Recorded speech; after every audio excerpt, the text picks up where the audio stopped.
that it has affected his performances since he came back in their last match against Poland. Says it's absolutely horrible to play and affects his vision, have to deal with the sweat running down as well. But he is a player of such magnificent quality. He will be backing himself to overcome any slight discomfort that he feels as France get us underway. And they're in possession over on the far side with Theo Hernandez. William Saliba of Arsenal now sent it out to this right-hand side, and Jules Koundé as France knock it around at the back. They have Mignon in goal. The back four of Koundé, Upamecano, Saliba and Hernandez. Ahead of them, Tchouaméni, Kanté, Rabiot and Griezmann, with Thuram and Mbappe up front, as France still inside their own half. Here is Koundé out to the right-hand side and picked up by Griezmann, hugging the right wing at the moment, and Kanté plays it forward. Thuram is strongly challenged, but fairly so, says our referee from Sweden, Glenn Nyberg. France sweep forward though with Griezmann, picked up on the far side by Hernandez, and now here is Kylian Mbappe, left-hand side of the penalty area, goes one way and then the other, and pulls it back as the ball is swung in and lifted wide of that far post by Adrien Rabiot. Yeah, there's two things already. I've noticed, Vicky, Belgium have set up in a 4-4-2, which is going to be a big job for Kevin De Bruyne alongside Onana in there. And Mbappe, France's main man, he's out on the left. I thought it'd be more central, but he's already stretching the play against Castagna. Yeah, interesting one. We wondered about Belgium's formation. France's, though, is interesting. Griezmann at the moment is on the right, and Mbappe, as Izzy says, is on the left, and then you've got Kanté and Rabiot sitting behind them. So it's almost 4-1-4-1 at the moment, formation for France. And I wondered when they saw the Belgian back line whether they just thought they might try something a little different. But, as Izzy says, Belgium have gone with the 4, and we thought they might go with the 3. So, as their fans bounce around behind the goal away to our right, and Belgium just knock it around their own half. But I think, Izzy, here we're seeing there's a switch of formation, isn't there, for Belgium when they're in possession and when they're out of possession. Yeah, they're pushing 4 players up onto the back line against France. De Bruyne and Onana are just sitting in between the gaps. As France in possession on the halfway line. Played back to Tchouaméni, who's sitting right at the base of that midfield at the moment, interestingly. So Kanté is pushing a little bit forward, but it's going to be so fluid from France, you can tell already, and I think it will be for Belgium as well, as they win the ball over on the far side just inside their own half, and Fast will shepherd it back to Casteels. And now Loïs Openda trying to get in behind Upamecano just outside the France penalty area, can't do so, and the ball is all the way back with Mike Mignon, who sends it long. It's over the halfway line. Thuram, though, is flagged offside, and Belgium will have a free kick just inside their own half. 3 minutes gone, 0-0. Yeah, Thuram just playing on the back line, on the last line, if you like, of Belgium. He was drifting off on the back shoulder of Vertonghen, but as the ball went over there from France, I was just watching Onana in the Belgian midfield, who's very slow to recover. He needs to be careful because those gaps could open up, and that's when France will come to life. Belgium in possession on the halfway line. Now this is what they're doing. In possession, it's a back 3 with the wing backs really pushing forward, but as soon as they lose the ball, Belgium, it's a back 4. So we'll take you through their in possession lineup in a moment, but they have the ball on the right hand side. It's swung in, cleared away by William Saliba of Arsenal for France, and out to the left hand side looking for Mbappe. Well defended at the back by Belgium, and Fast will pick it up and send it forward. So in possession, they've got Casteels in goal.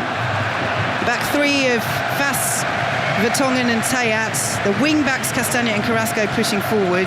Then you've got Openda, De Bruyne, Onana and Doku in that midfield with Romelu Lukaku up front. But as we say, switches in and out of possession. But we thought we might see this fluidity from Belgium. And, you know, it's something, as Mignon, the France goalkeeper, has it inside his own penalty area, that, you know, when you're playing a team that is an excellent opponent, as both of these sides know that the other can be, then you just have to be a little bit creative. Yeah, we can talk formations and systems until the cows come home, but ultimately it's being clever out there on the pitch. Where's the space?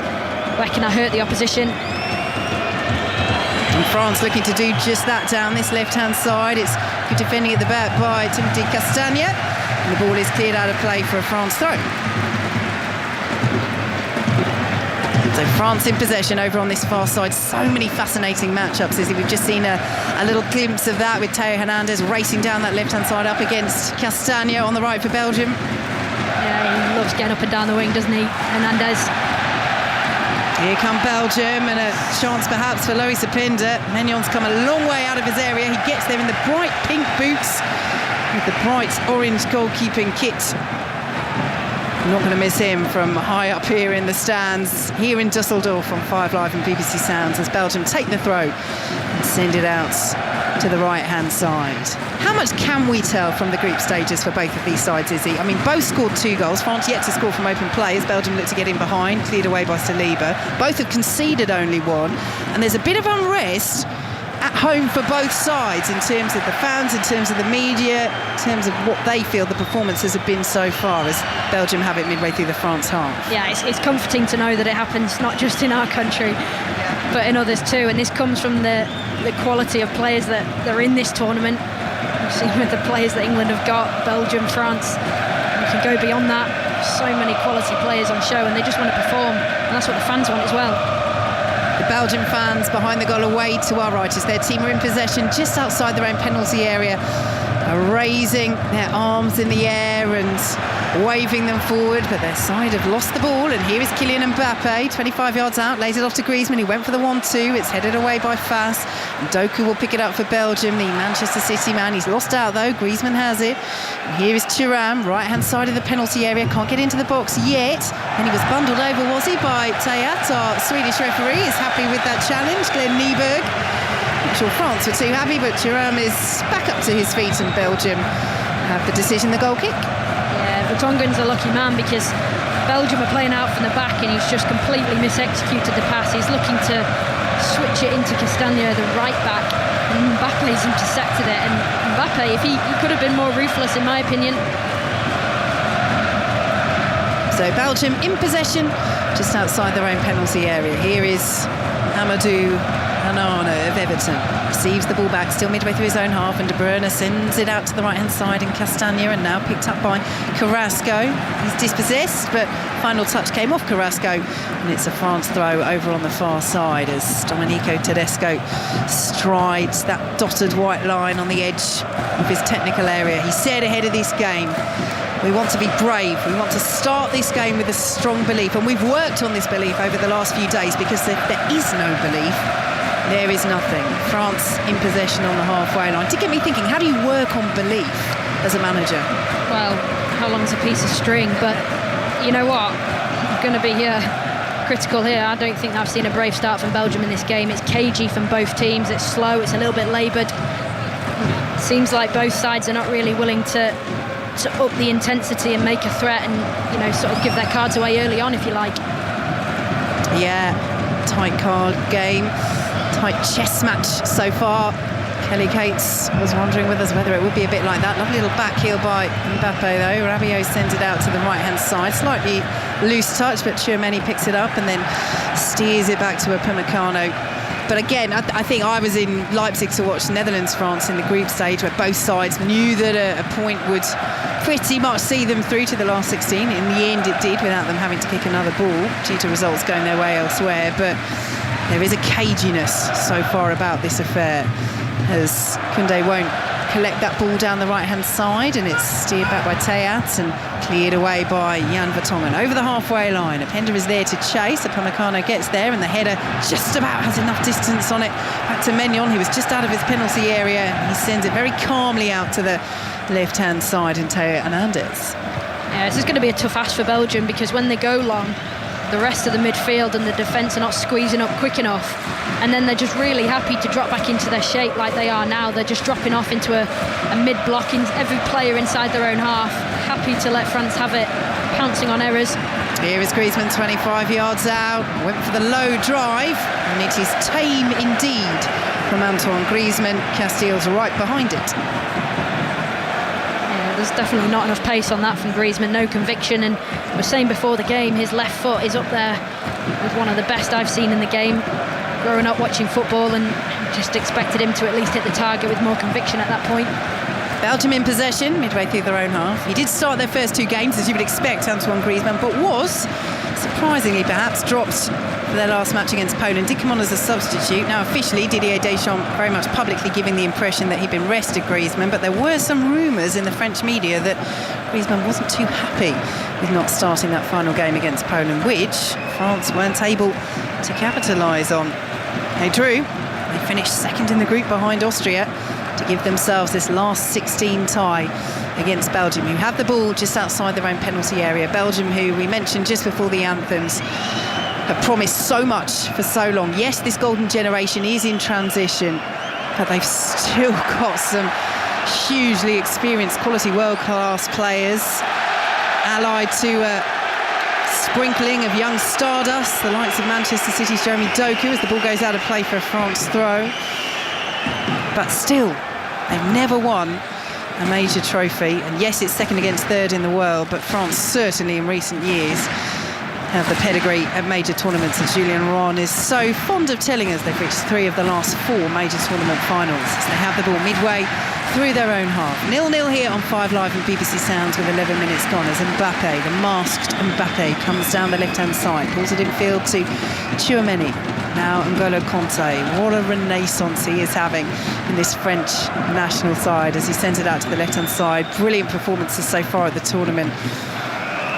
He's savouring, he says, being back in the French national team shirt as Koundé sends it down the right-hand side. Here is Griezmann on the turn. Good ball into Koundé, right-hand side of the penalty area. Koundé pulls it back. Can't pick out a white shirt. France will pick it up with N'Golo Kanté. His ball forward was poor, straight to the foot of Kevin De Bruyne. Picked up now by Upamecano, who races from centre-half all the way down the right wing. And the ball goes out of play for a Belgium throw. Back to Wimbledon. Russell Fuller. Where Renata Zarazua of Mexico has won 3 games in a row, and they're back on serve with Zarazua leading Emma Raducanu now by 5 games to 4 first set, while Liam Brodie has just levelled the match at 1 set all with Botic van der Zandschulp. Thanks very much, Russell. Coverage continues over on 5 Sports Extra, and do join us early tomorrow afternoon for all the coverage from Wimbledon. 1 o'clock it starts, live coverage of day 2, followed by the final. Last 16 ties at these Euros. Romania against Netherlands from 5 tomorrow. Austria against Turkey rounds things off at 8. And following us here on 5 Live tonight, Portugal against Slovenia. The winners of that will await the winners of this tie in the quarter-finals, as France have the ball in that little slice of sunshine over on the far side here in Dusseldorf, but they spray it out to this right-hand side in the shade, and Koundé. And now back to N'Golo Kanté. And Izzy, it is still tight, it is still tense, but France on top? Laboured, it's slow. The build-up from Belgium is making France play like this. Actually, sorry, the shape of Belgium is making France play like this. It's slow, and we're just yet to see. There was a little pass earlier from Griezmann, a little dink pass into Thuram, which was nice, but France very comfortable switching the ball side to side. That's exactly what they've just done as Koundé picked it up. Griezmann with the delivery. Mbappe's in there. Well defended by Belgium at the far post. And the decision is given as a corner. Timothy Castagne back there doing his job as Mbappe was waiting for that ball to drop out of the sky here in Dusseldorf. And Castagne did enough, sends it behind. France corner. Yeah, I certainly wouldn't say this start from Belgium is brave at all. It's laboured, it's slow.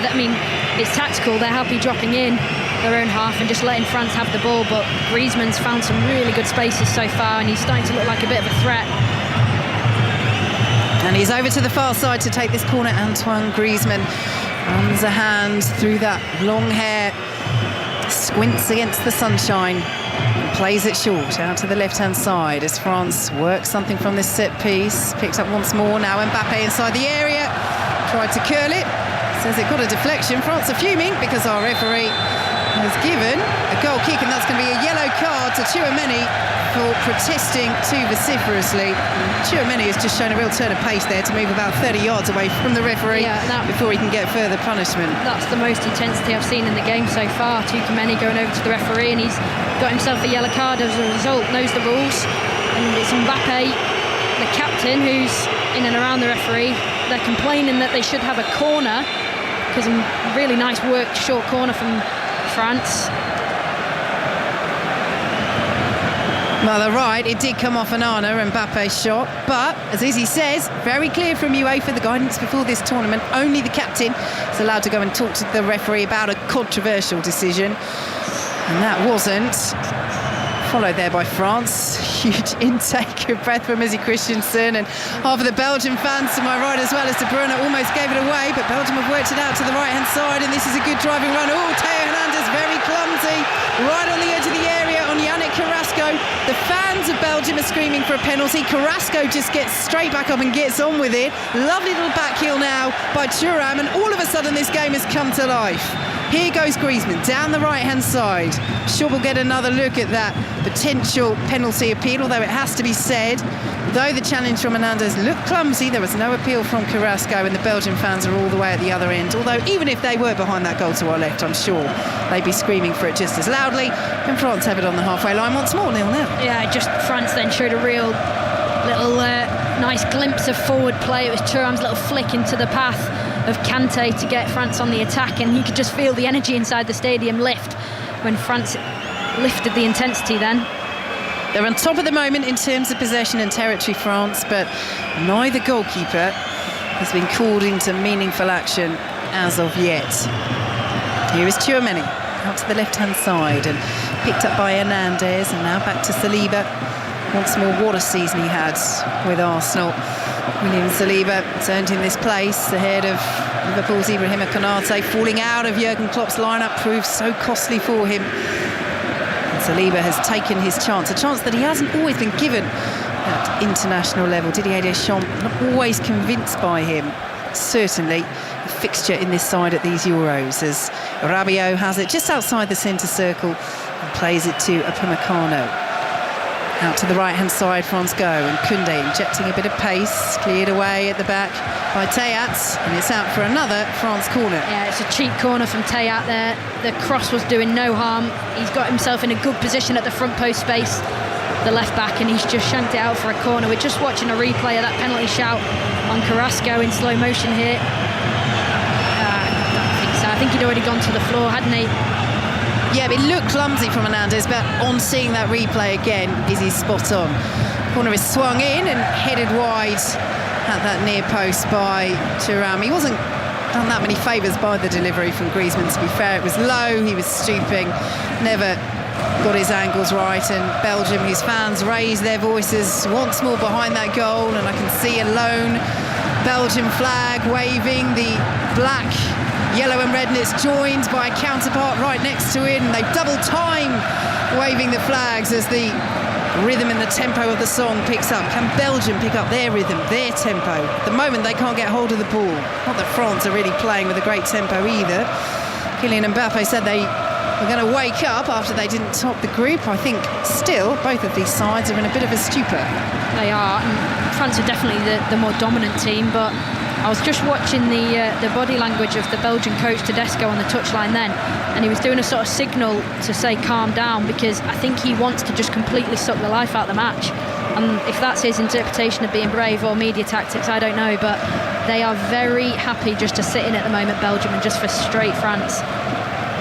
And France are being frustrated, just as Izzy says. They have the ball just inside their own half, now on the halfway line with Saliba. Well, I suppose if he talks about, working on belief, and we want to start the game with a strong belief, there's more than one way to do that. Yes, he did talk about bravery as well, but perhaps it's the bravery to risk the ire of your own fans that was directed at them after the Ukraine game. No ire so far, just big support as France work it out to the right-hand side, and Koundé will pick it up. Théat's out quickly. Koundé plays it back to Rabiot. And Tedesco is once again right out on the edge of his technical area. Didier Deschamps is hidden from view in that dugout. We can just see the blue stripe across the top of that long dugout, decorated in the colours of France. Looking to become Didier Deschamps the first man to win the World Cup and the Euros as both a player and a manager.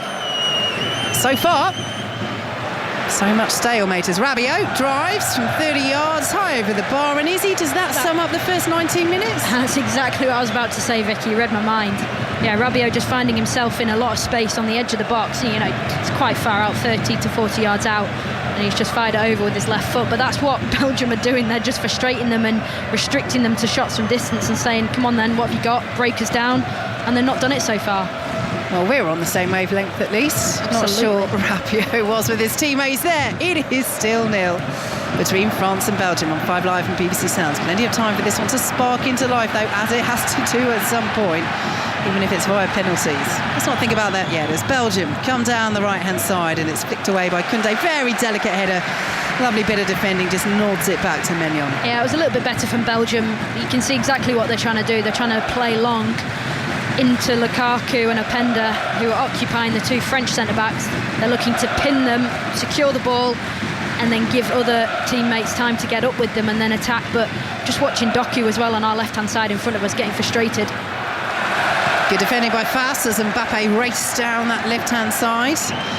And it's out of play for a throw to France, and Rabiot will take it. Yes, interesting tournament it's been so far for Jeremy Doku. Started so brilliantly in the first few minutes against Slovakia, but then gave the ball away for Slovakia's opener. Game that Belgium lost. The first defeat for Domenico Tedesco as Belgium manager at the 15th time of asking. It really seemed to knock his confidence in that game as Tchouameni swings the ball in. It's headed back across the penalty area by Thuram, and good claim by Casteels comes. That was a bit of bravery there from Belgium, and claims right in front of Thuram. Yeah, the cross from Koundé, the French right back, what he's doing is he's getting advanced and it's pushing Doku back. And I'm looking at it going, you do not want Doku playing as a fullback. He needs to be higher, but this is what Belgium are happy with, and they're restricting France to crosses into the box, and they're happy to deal with it. And so far, perfect game plan, but certainly for the neutral, not particularly entertaining.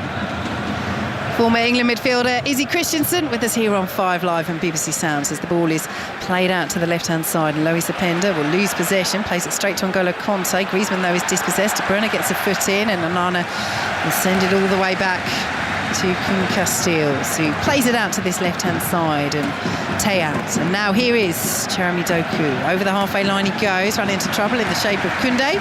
Ball's out of play for a Belgian throw. Yeah, it's better from Doku, just trying to dribble through, familiar position on that left wing, a little bit higher, which is much more pleasing to see. He's just making movements in behind, waiting for that moment when De Bruyne has got a bit of space. He can go and attack that back line. Belgium in possession midway through their own half. Well, they've just died down now, but all the noise you've been hearing inside the stadium has come from the Belgian fans. Away to our right, that sea of red.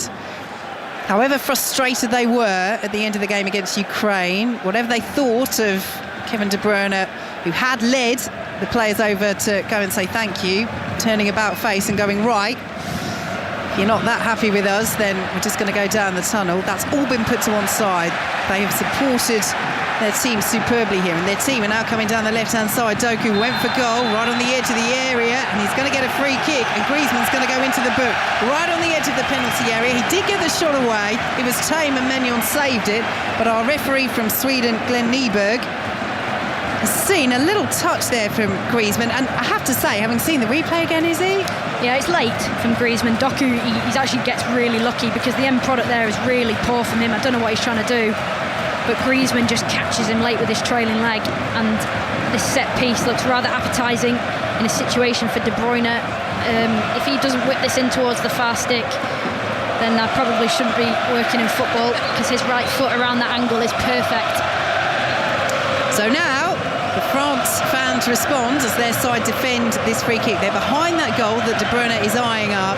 They're bouncing up and down, they're waving the red, white and blue tricolours. Belgium have offered absolutely nothing up front in this game. Now, De Bruyne almost catching out Maignan. Went for goal, and Maignan suddenly seemed to panic and cleared with his feet. That was quite remarkable. Imagination from De Bruyne. Maignan in the end kept it out, but my word, there were some nerves there as Rabiot goes down. That's a late challenge. Doku is rolling around. Free kick to Belgium. Their fans aren't happy. The yellow card is out for Rabiot. And now the Belgium medical staff wait on the edge to see if they're going to need to come on and treat Jeremy Doku. A lot to deal with suddenly here, is he? Yeah, just back to that save from Maignan. It was like a schoolboy save with his feet. It was very unorthodox, and then that challenge there, Rabiot on Doku, is late. I mean, it wasn't that bad, was it?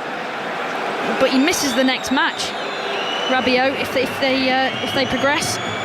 Yep, second yellow card of the tournament for Adrien Rabiot, and if they do head through to play either Portugal or Slovenia in Hamburg on the 5th of July, then he will be suspended, as we just see a replay of this save from Maignan. I mean, does he just lose concentration here? Does it get a nick? I don't think it does. It goes all the way through from De Bruyne. I think it actually takes a deflection off Grande. I think he just gets a glance on it and it perhaps adjusts the goalkeeper's positioning, but maybe I'm being a little harsh.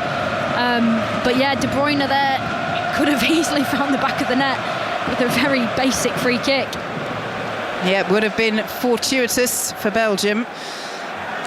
But Maignan managed to deal with it in the end, as Jeremy Doku is up to his feet, and Belgium will have a free kick just inside their own half. Still goalless, 25 minutes gone, and France picking up 2 yellow cards in quick succession there. First for Griezmann, second for Rabiot.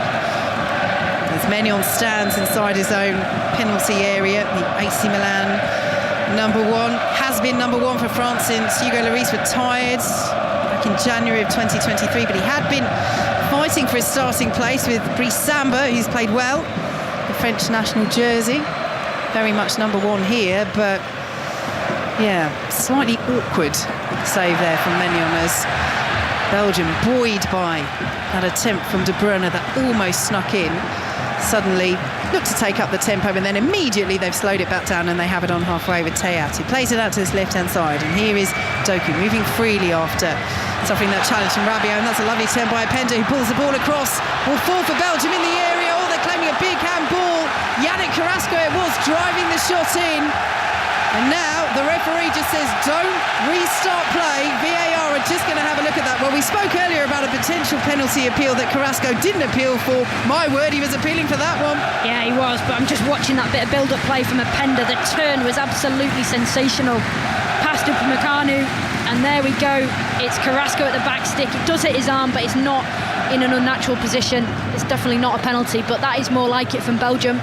Yeah, tucked right into his body. No way that's going to be given, and we are already underway again here in Dusseldorf. 0-0 on 5 Live and BBC Sounds. So Belgium in possession, just outside their own penalty area. And once again, the tempo of this game slows to walking pace, and once again, the Belgian fans behind that goal away to our right raise their voices again, and away to our left, the France fans are all sitting back down. They jumped up and were willing to defend their side as they were defending that free kick from Belgium that almost crept in from Kevin De Bruyne. But at the moment, they seem to be as inclined to slumber as France have been for much of this tournament. Yeah, Belgium just starting to grow into this now. They've got Onana and De Bruyne dictating the midfield, fizzing the ball around, and France are basically doing what Belgium were doing to them earlier. They're just sitting off a little bit. Here goes De Bruyne, driving through that midfield out to the right-hand side, and Carrasco, right-hand side of the penalty area, cuts it back. It was behind De Bruyne, and Kanté's there and intercepts for France, and they work it away. Belgium have got half of the moves nailed down perfectly, but the final ball is letting them down. But it does open this game up a little bit as Mbappe comes down the left-hand side. He has Theo Hernandez to his right. Listen to the boos for the France captain from the Belgian fans as they attack that goal France, behind which the Belgian fans are camped. And listen to the cheers as Loïs Openda gets a foot in and clears it out to the left-hand side. Yeah, it's good covering from Openda. He's playing up top with Lukaku, but he's just run all the way back there just to intercept the ball and clear it, and he's got a massive clap from his captain, De Bruyne. Here goes Mbappe once again, though. Midway inside the Belgian half, but a slip and a big cheer from the Belgian fans once again, and Belgium are now coming forward, but Carrasco just stops and checks, and they don't like that, the Belgian fans. I tell you what, they were halfway through the ironic cheers for Kylian Mbappe, and that has turned to a few shouts of frustration as Carrasco just checked there. I mean, it's different doing it against France than it is against Ukraine. Of course, there was the context of a point seeing them through in the group stage, but that's exactly the sort of thing that you just wonder whether the Belgian fans' frustration might grow if Belgium continue with this approach. But at the moment, they seem relatively happy because they have sucked the life out of this game so far against France. It's goalless. 29 minutes gone, and Belgium coming forward now with Amadou Onana. Coming forward is perhaps generous because immediately he goes back to Fas. Yeah, he's just waiting. I'm just watching Lukaku and Saliba. The two of them are having a wrestle, and they're just waiting for that little gap to open so that they can pass the ball into Lukaku's feet and play off him. Doku won't keep it in on this near side. And let's head to Wimbledon. Russell Fuller. Renata Sarasua of Mexico making life very difficult for Emma Raducanu in this first round match. Raducanu was a break up, the Mexican broke back, we're into a tie break, but Raducanu already leads it by 4 points to 0. Coverage continues over on 5 Sports Extra at 1 o'clock tomorrow afternoon. We will return to our coverage from Wimbledon at 5 Live as Koundé picks it up over the halfway line, sent it forward looking for Griezmann. Thuram tumble but no appeal just outside the area, and it's all the way through with Koun Castile. So France losing their way here a bit, is it? Yeah, a little bit. I just don't think they can find a solution for what Belgium have done. I think there could have been mind games being played in the media, not that you interpret them, you take it with a pinch of salt anyway, but they said they'd be brave, Belgium, and they haven't been. They've been slow and lethargic, but I think it's deliberate. And France haven't got the answer. And we spoke a bit before about the game, didn't we, in the build-up, about finding the right key to unlock it, and they haven't found it yet. Here goes De Bruyne looking to unlock that France back line, but Openda won't latch onto it, and Maignan, he's out very quickly. Maignan, who has made the only save of note in this game from De Bruyne's free kick, unorthodox with his feet, but it did the job. He has only conceded once at these Euros so far, as the French fans to our left raise their voices. And France come down the left-hand side with Theo Hernandez.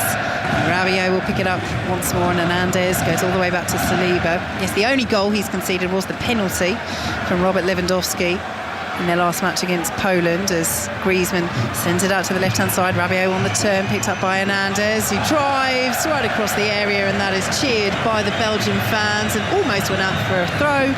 Does go out for a goal kick, and it is still very France 0, Belgium 0.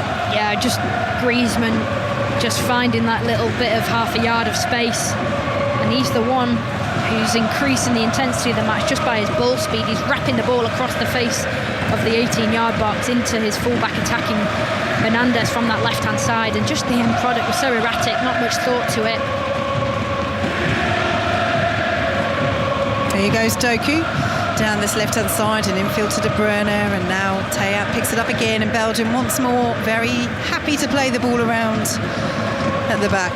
Belgium, who, unlike France, who enjoyed such a good World Cup in 2022, finishing as runners-up, are looking to bounce back here from their hugely disappointing World Cup 18 months ago, their last major tournament. But the second highest ranked team in the world going into it, but went out in the group stage, won just one of their 3 group games, scored just once, made it through to the last 16 here, and they have progressed from their last 16 ties at major tournaments. Belgium, as Griezmann goes down, fouled by his number 7 counterpart Kevin De Bruyne. France have a free kick midway inside their own half, as Maignan is barking instructions his defence. He going back to that penalty conceded against Lewandowski, he was absolutely fuming, Maignan, because he saved it initially. He'd come off his line, so it was retaken, but Lewandowski did the most feints in a run-up that you can possibly get away with. You can't feint and stutter at the point of kicking, but you can do it in your run-up. He stuttered twice. So, you know, and Maignan posted afterwards on social media, as France have it on the halfway line, that, you know, as the attacker begins his 87th feint in the run-up, and, you know, just say, look, goalkeepers aren't allowed to unfairly distract attackers, as Koundé swings the ball in, and the header is wide from Thuram. He's absolutely furious with himself. What a chance on the edge of the 6-yard box, and he has sent that chance wide for France. Izzy's thoughts in a moment, but to Wimbledon, Russell Fuller. Where Emma Raducanu has won the first set tiebreak 7-0 against Renata Sarasua of Mexico. Nip and tuck in the set, but daylight between the pair in the tiebreak. First set, Emma Raducanu on centre. Izzy, what a chance for France. Brilliant bit of play from France. The switch of play was so quick. And that's exactly how to get around this Belgian solid, stubborn defence, and the ball in was fantastic with pace. It was whipped in, and Thuram, he knows it. His reaction said everything to us, that was a big chance for France. Absolutely livid with himself, Marcus Thuram.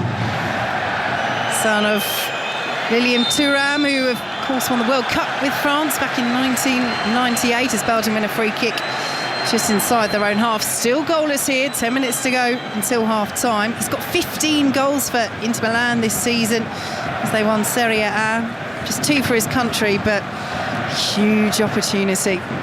And it's gone. And again, as Belgium have it in the centre circle and slow the game to a standstill, let alone walking pace, this is something that both managers picked up from the group stages. You know, the chance conversion has been such an issue for them. Out of the group stages, only Serbia had a lower shot conversion rate than Belgium and France, as Doku comes down this left-hand side. Possible handball just inside the penalty area. It's swiped away from him by Tchouaméni anyway, and the referee is saying no, it hit Doku's chest, so that will be a Belgian throw. Yeah, you know what's really interesting about that just then? Doku getting on the dribble with pace. Griezmann has come across to make the tackle, and he is so close to catching him. And that would have been a double yellow for Griezmann. Whistle goes for a foul on Tchouaméni, and France have the free kick outside their own penalty area. Yes, Rabiot, Griezmann and Tchouaméni all on yellow cards for France. And I might as well repeat that a couple more times, because that's probably one of the most interesting things that's happened in this game so far. Let's be honest, if you were with us for Netherlands-France, or you were watching that, it has the same feel. But you can understand why. You know, there are questions about how effective these sides' attacks are. We know that their defences are very good. They've both conceded just 1 goal here so far. They've just scored 2 in the group stages, and they are wary. They are wary of the threat that each other pose. As Tchouaméni has it on the halfway line. Down the left-hand side he goes for Theo Hernandez, who's chasing and gets there and whips it in, and Thuram's there, and Casteels is there first. Gathers. Yeah, that was brilliant again from France. They're just being a little bit more direct, and they recognise that they're not going to break Belgium down by going through them. They're now going over the top. And it was Hernandez again. He's been bombing up and down that left-hand side. He's been a breath of fresh air.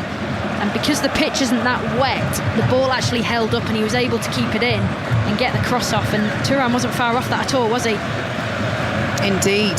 Having missed that headed opportunity, sending it inaccurately off target past the post from 6 yards. Almost had another opportunity there as Vertonghen sends it all the way back to Casteels, and out to the right-hand side, and Wout Faes over the halfway line goes the Leicester City defender with that ball over the top, but it's picked up by Tchouaméni, who sends it out to the left-hand side, and Rabiot, and now Mbappe. They're doubling up on him, but Rabiot's providing another outlet there for France. Instead, Mbappe goes back to Tchouaméni, who almost lost out to Lukaku. France have it once again. I'm not sure Lukaku's had a touch yet. He's had a couple, and there was one which was really sharp, a layoff into the path of Carrasco about 5 or 10 minutes ago. But just, I don't think I've seen sprinklers on the pitch during the warm-up, and I mean, that is a factor. The pitch is slow, and it could be a reason why the game is slow, because the ball isn't zipping at all. Here come France with a bit of zip down this left-hand side. Mbappe picks it up. He's marshalled by Amadou Onana.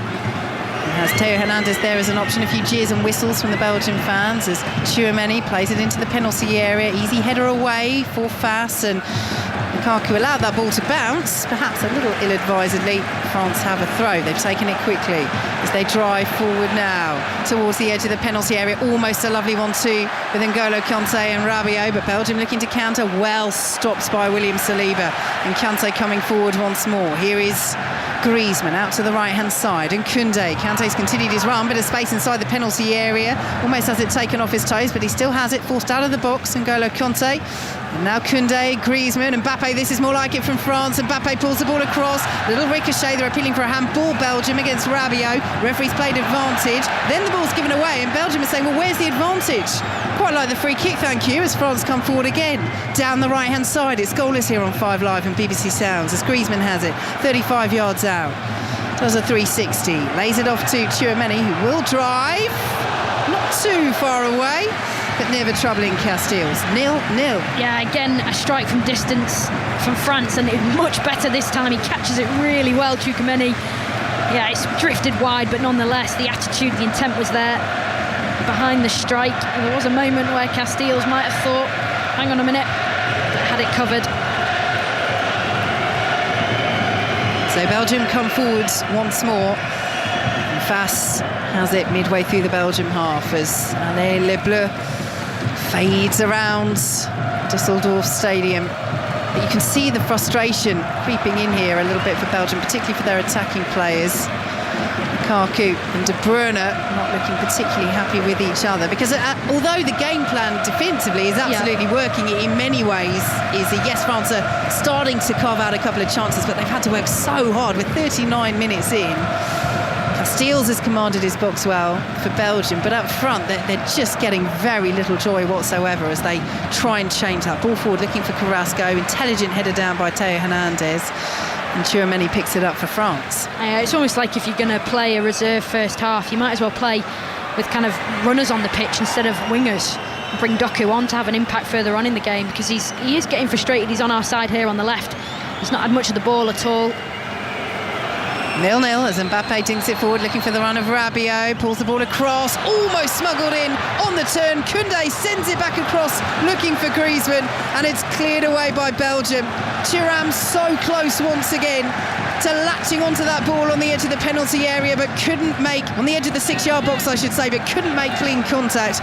And the chance is gone for France, who build again from the centre circle, goalless. Yeah, De Bruyne with a really good defensive clearing header. He was in exactly the right place just to head it away, because Koundé has had so much joy attacking from full-back positions for France, just pinning Doku back, and he was there at the back post to fire it back across. And like you said, De Bruyne reads the game well. He was in the right place at the right time to clear that for Belgium. Here is Conte, who created more chances for France than anybody else in the group stage. Tchouameni has it. Midway through the Belgium half, out to the left-hand side, and Saliba getting forward from centre half for once. Out to the left he goes, and Theo Hernandez, and Kylian Mbappe now. 25 yards out on the angle. Lifts the ball over to the right-hand side, and Jules Koundé.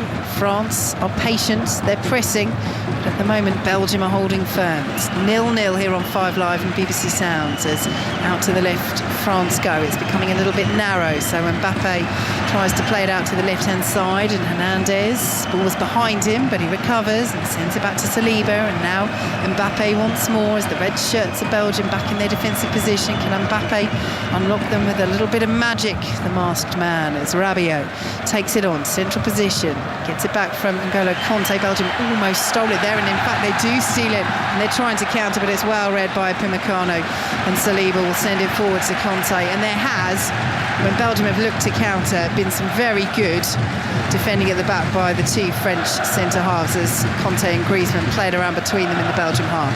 Yeah, when Belgium are nicking it, the pass has been so poor for them to keep it. They've just given it straight back to France, and then they're on the attack again. And just watching the Belgium shape, they've become so narrow, like you say, Vicky. All 11 players are operating inside almost like a 40-metre squared part of the pitch. That's how compact they are. Here goes Conte, De Bruyne can't stop him, gets it back from Thuram. This is nice from France. Griezmann won't find Thuram inside the penalty area, and it will be Casteels who gathers it. Our referee has just stopped play because Arthur Théat has gone down. Belgium with the ball anyway inside their own box. So 2 minutes plus added time to play, and I have to say this half has not exactly flown by. No, it's certainly not been a classic at all. And you know, from a neutral's perspective, there's so many quality players out there that just have yet to be unlocked. And you can see, mentioned it before, Doku getting a little bit frustrated. He's almost playing as a left back.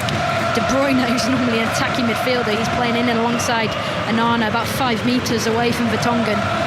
It's been the setup that Belgium have wanted, I think, from what their coach has been instructing down on the touchline. He's very happy to rely on what he's got on the pitch, but it'll be a case in the second half of who's going to blink first, because there's so much more to come from both teams. Casteels has the ball midway through his own half. He's belatedly closed down by Griezmann, and he lifts it high towards the edge of the penalty area. Almost a 3-on-4 there for a moment for Belgium, but France managed to deal with it. De Bruyne tries to win it back from Rabiot, and he's fouled Rabiot. De Bruyne has only got the ball. He's making that motioning action with his hands to create a round ball out of thin air, but the referee from Sweden, Glenn Nyberg, says absolutely no, I don't want to hear any more from you, even if you are the captain. And De Bruyne listens, and evades the yellow card for dissent as France move over the halfway line. Yeah, it's funny because De Bruyne sensed that ball bouncing on the edge of France's 18-yard box, and that is sometimes when De Bruyne is at his best, off the second balls. Here goes Teo Hernandez. Good run, good challenge. Was it? Yes, it was. Referee says corner rather than free kick. Very good defending there by Wout Faes. Yeah, it was a brilliant time tackle. He had to make it because Hernandez definitely would have got a penalty if he didn't make clean contact with the ball. Yeah, interesting one that. Just seeing the replay back, he definitely gets the ball in the end. Perhaps a little bit risky. Might have been just outside the penalty area there, and France no complaints. They take the corner short. It's swung in by Mbappe, headed away by Vertonghen. De Bruyne trying to spring the counter, but France get the foot in, and Mbappe has it once more. Here he goes, Kylian Mbappe, twisting and turning on the edge of the area, gets his way past Doku. Mbappe, this is brilliant. Doku's got to be careful, almost brought him down there, driven over the bar from the edge of the box by Tchouaméni. Well, that's honest from Mbappe, you have to say, because his heels, his ankles were being nibbled at there, and he's actually gone to Jeremy Doku, and they've shared a bit of a smile there, because he could have gone down there, Mbappe, and Doku might have been in a bit of trouble, but in the end they work it back to Tchouaméni, edge of the box, blazers over 0-0. Yeah, you know what, that is perfect, the way the ball drops for Tchouaméni. As a midfielder arriving onto a loose ball that's breaking inside the box, he catches it really well. But unfortunately, he's got his head back, shoulders back, and it's gone over the bar. But that was a big chance again for France. Yeah, he has scored 3 goals for Real Madrid this season. Tchouaméni, same number for France. Off target there as Théat plays the ball out. And I can't even tell you how much added time we have. It was 1 minute and he's gone. 0-0 here in Düsseldorf. Izzy Christiansen, the Belgian fans, seem pretty happy. Seem happy? Well, they've definitely got off their seats when Belgium have attacked, but there's been few moments of that in the first half. France must have had all the possession. They've built up slowly but haven't found the way through yet. But I think Tedesco, the Belgian manager, has got this teed up for the second half to perhaps bring players off the bench, the likes of Yuri Tielemans, Leandro Trossard perhaps, to come off and make an impact, but he's kept it tight for a reason, and you could say job done for Belgium, keep it tight. Well, he said Didier Deschamps heading into this game. We've not quite been there in the group stage, but this is a new competition for us starting now. Maybe, Kelly, in this second half, we just need to think of this as a new game starting in the second half. At half-time in Düsseldorf, it's France 0, it's Belgium 0, and it is very 0-0. Vicky Sparks and Izzy Christiansen are in Düsseldorf for this game.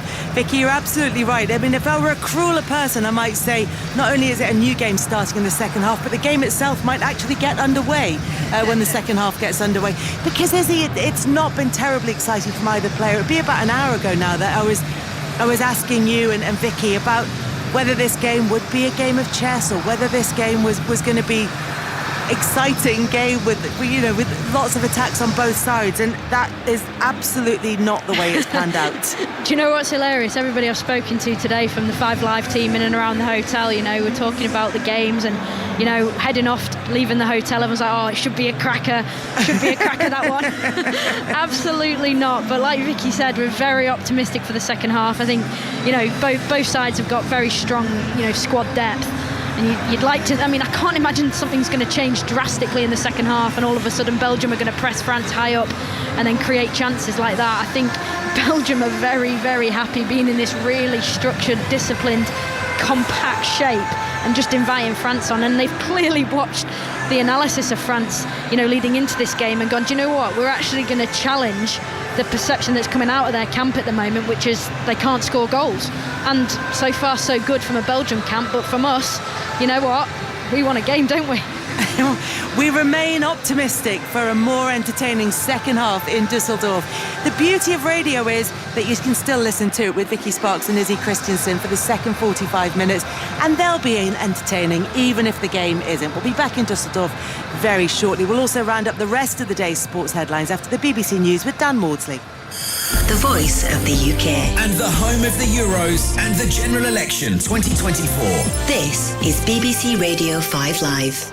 The US Supreme Court has ruled by a majority of 6-3 that Donald Trump will have partial immunity from prosecution for actions taken in his official capacity as president. Mr. Trump's been facing charges for allegedly trying to subvert the 2020 election result. He described the verdict as a big win for democracy. Here's our North America correspondent, Nomia Iqbal. This indictment, it's sort of hanging in the balance because it's now going to be kicked back down to the trial judge. And the trial judge will have to look at the indictment and work out which parts can move forward and which parts can't, based on the criteria that the Supreme Court has set. Well, Joe Biden's re-election campaign says the ruling doesn't change the facts of what happened on the 6th of January 2021. In a statement, the campaign said Donald Trump snapped after he lost the 2020 election and encouraged a mob to overthrow the results of a free and fair election. With just days left to convince voters before Thursday's general election, parties have been hammering home their core messages. Ed Davey used a bungee jump to urge people to do something they haven't done before and vote Lib Dem. Rishi Sunak has been in Staffordshire, where he denied he'd given up hope of winning and said he was still fighting for every vote.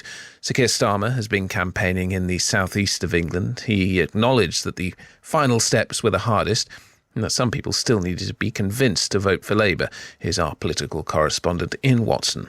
There is, on the one hand, a bit of an uphill struggle, but then on the other hand, they're making a point of going into areas where previously they would have faced some hostility. At the start of this campaign, they visited a lot of seats that Labour won back in 1997. Now, the kind of seats they're fighting over are ones which even would have eluded Tony Blair. So I think that gives you some kind of measure of their confidence, despite the fact that they're emphasising that people have to actually turn out and vote for change. Hurricane Beryl has made landfall on the Caribbean island of Carriacou in Grenada. It's the earliest named Category 4 Atlantic storm ever recorded, described by forecasters as extremely dangerous.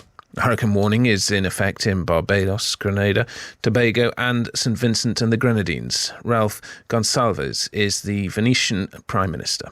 Hurricane Beryl is moving toward the west-northwest. These will create unsafe conditions for small craft operators and fishermen. Don't risk going to sea. Pull up your boat. We have to prepare, organise and wait this monster out. I should say the Vincentian Prime Minister, of course. A strike by members of the Unite union over job losses at Tata Steel in Port Talbot has been suspended. The company had threatened to bring forward the closure of 2 blast furnaces. Further talks are now expected. And military horses have broken free and run loose through central London for the second time since April.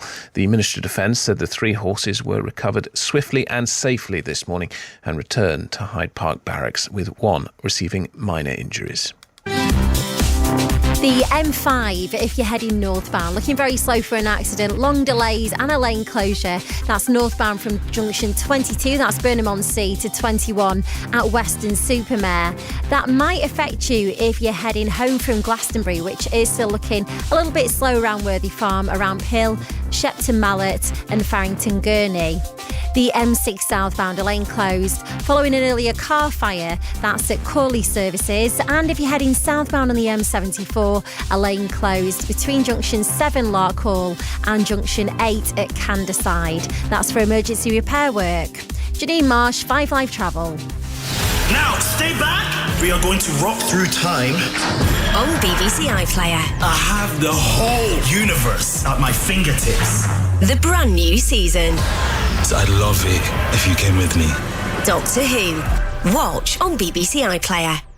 This is 5 Live Sports With Kelly Kitts. Euro 2024 Deutschland.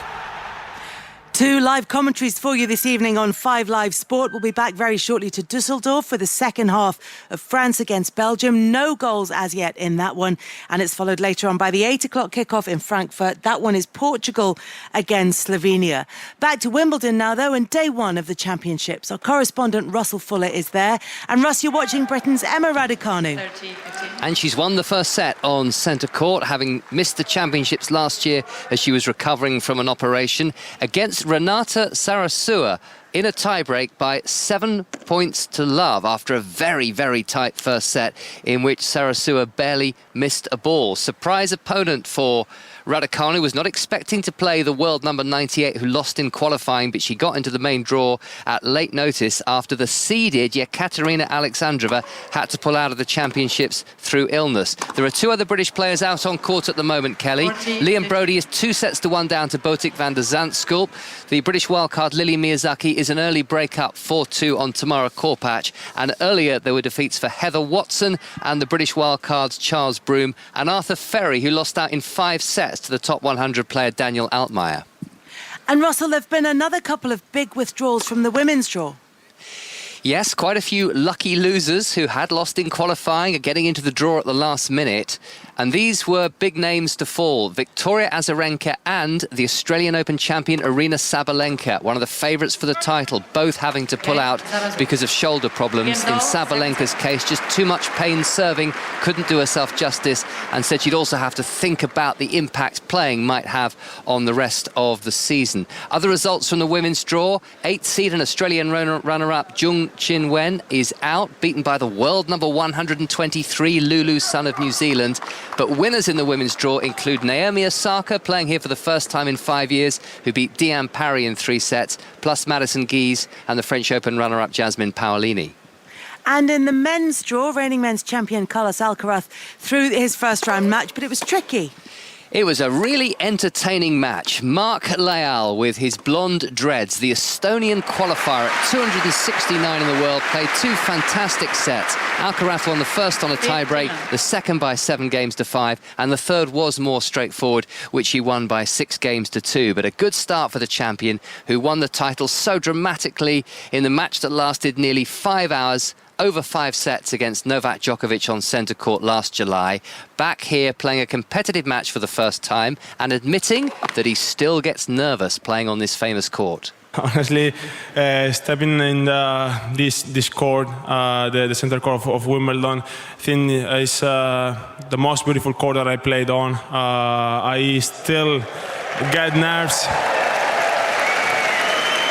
I still get nerves when I'm playing here. I think I said many times that I practiced 45 minutes on Thursday, and it's the first time that I was nervous on a practice. You know, it's just because I'm playing here. So it's I'm glad and I'm a privileged guy to play here in this court. Other winners in the men's draw today: Daniil Medvedev, Grigor Dimitrov and Matteo Berrettini, once a runner-up who could play the world number 1 Yannick Sinner if he comes through his first round match. Very latest on Raducanu, having won the first set on a tiebreak against Sarasua of Mexico. It's 2 games all in the second. It's still very tight.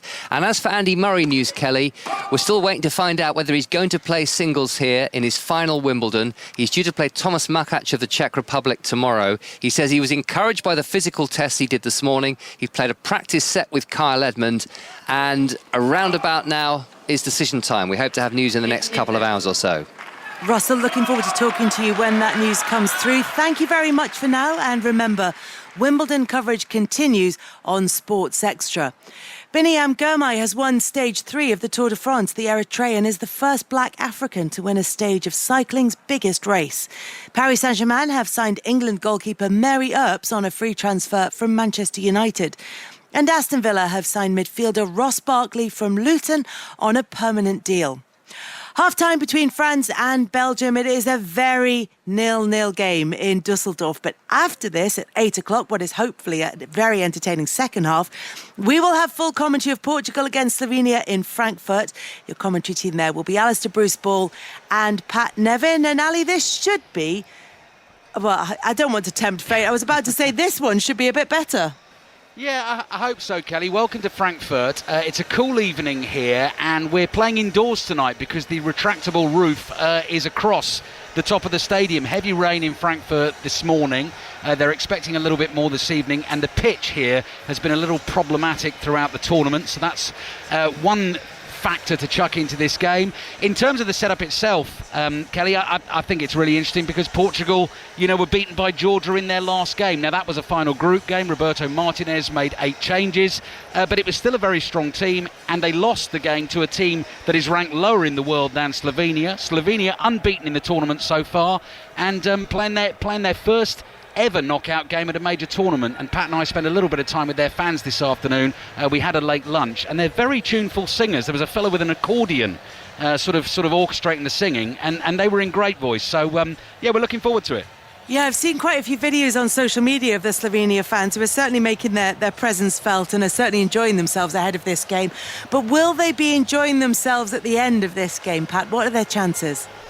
They must have a half-decent chance. I mean, Portugal are the favourites. I don't think anyone would argue about that. But if you've drawn with England and Serbia and Denmark, you're no mugs.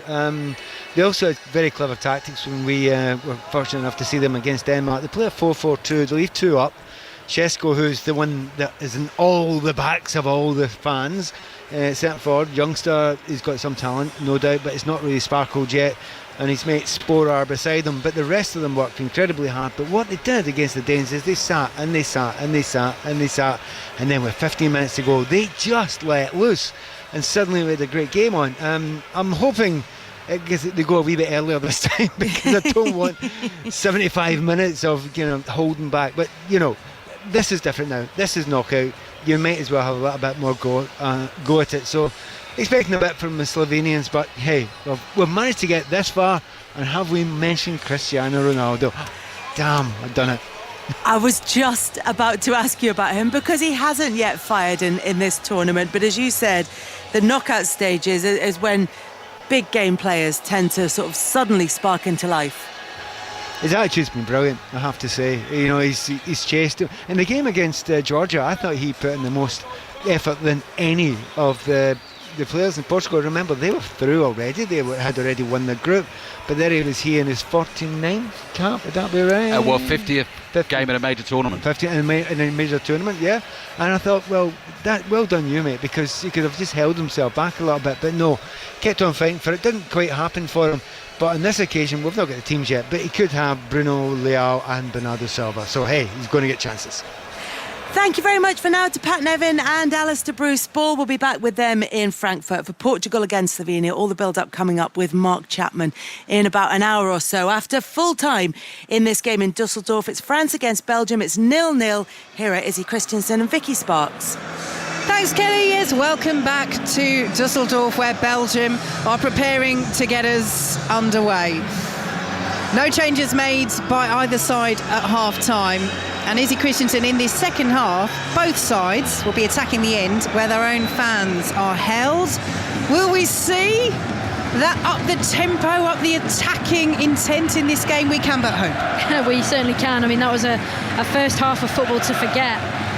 For both sides. We spoke about it at the end of the first half of Belgium. They've been so happy being reserved and compact, just inviting France onto them and then maybe trying to catch them on the counter-attack. Dare they attack? But yeah, like you say, Vicky, attacking their own end. The noise is going to erupt in that Belgian side. The fans are so loud, aren't they? Hopefully they can get behind them, and let's see what these players can deliver. So it is De Bruyne to get us underway. Plays it to Amadou Onana. And now Jan Vertonghen sends it out to the left-hand side for Belgium. It's cleared away by Jules Koundé. Here is Griezmann, and now Conte. Thuram, who had a couple of chances in the first half, gets it back from Griezmann down the right-hand side. Vertonghen up across quickly to close him down, and Griezmann has it once more. Switches the play out to the left, and Rabiot. Here is Theo Hernandez now. Picks it up, left-hand side. We'll take you through the teams in a moment, but France starting this match with a brightness as Mbappe curls over from the edge of the penalty area over the bar. So here are the teams. Maignan in goal for France. The back four of Koundé, Upamecano, Saliba and Hernandez. Ahead of them, Tchouameni, Conte, Rabiot and Griezmann, Thuram and Mbappe up front. But as we've mentioned, that forward line is pretty fluid. They can and often do change that shape into a 4-1-4, and that's where they are when they're out of possession now, with Tchouameni sitting in that defensive midfield and Conte sitting in that two with Rabiot, as goes all the way back to Casteels. Again, Belgium are changing shape between 3 and 4 depending on when they're in possession. Take you through that lineup in a moment, but Doku has picked it up on that left-hand side, put in by Conte, and the ball goes out of play for a throw to Belgium. So when they line up with the 3, it's Casteels in goal, the back 3 are Fast, Vertonghen and Théat, Castagna and Carrasco the wing-backs, and then Openda, De Bruyne, Onana and Doku create that midfield with Romelu Lukaku up front, but they also can push a Pinder up alongside Lukaku, and that's what they're doing now. As De Bruyne sends it over the top, looking for the run of Belgium's record goal scorer. Romelu Lukaku still yet to score this tournament, put in by William Saliba, and the ball is cleared away by Rabiot. Straight to De Bruyne though.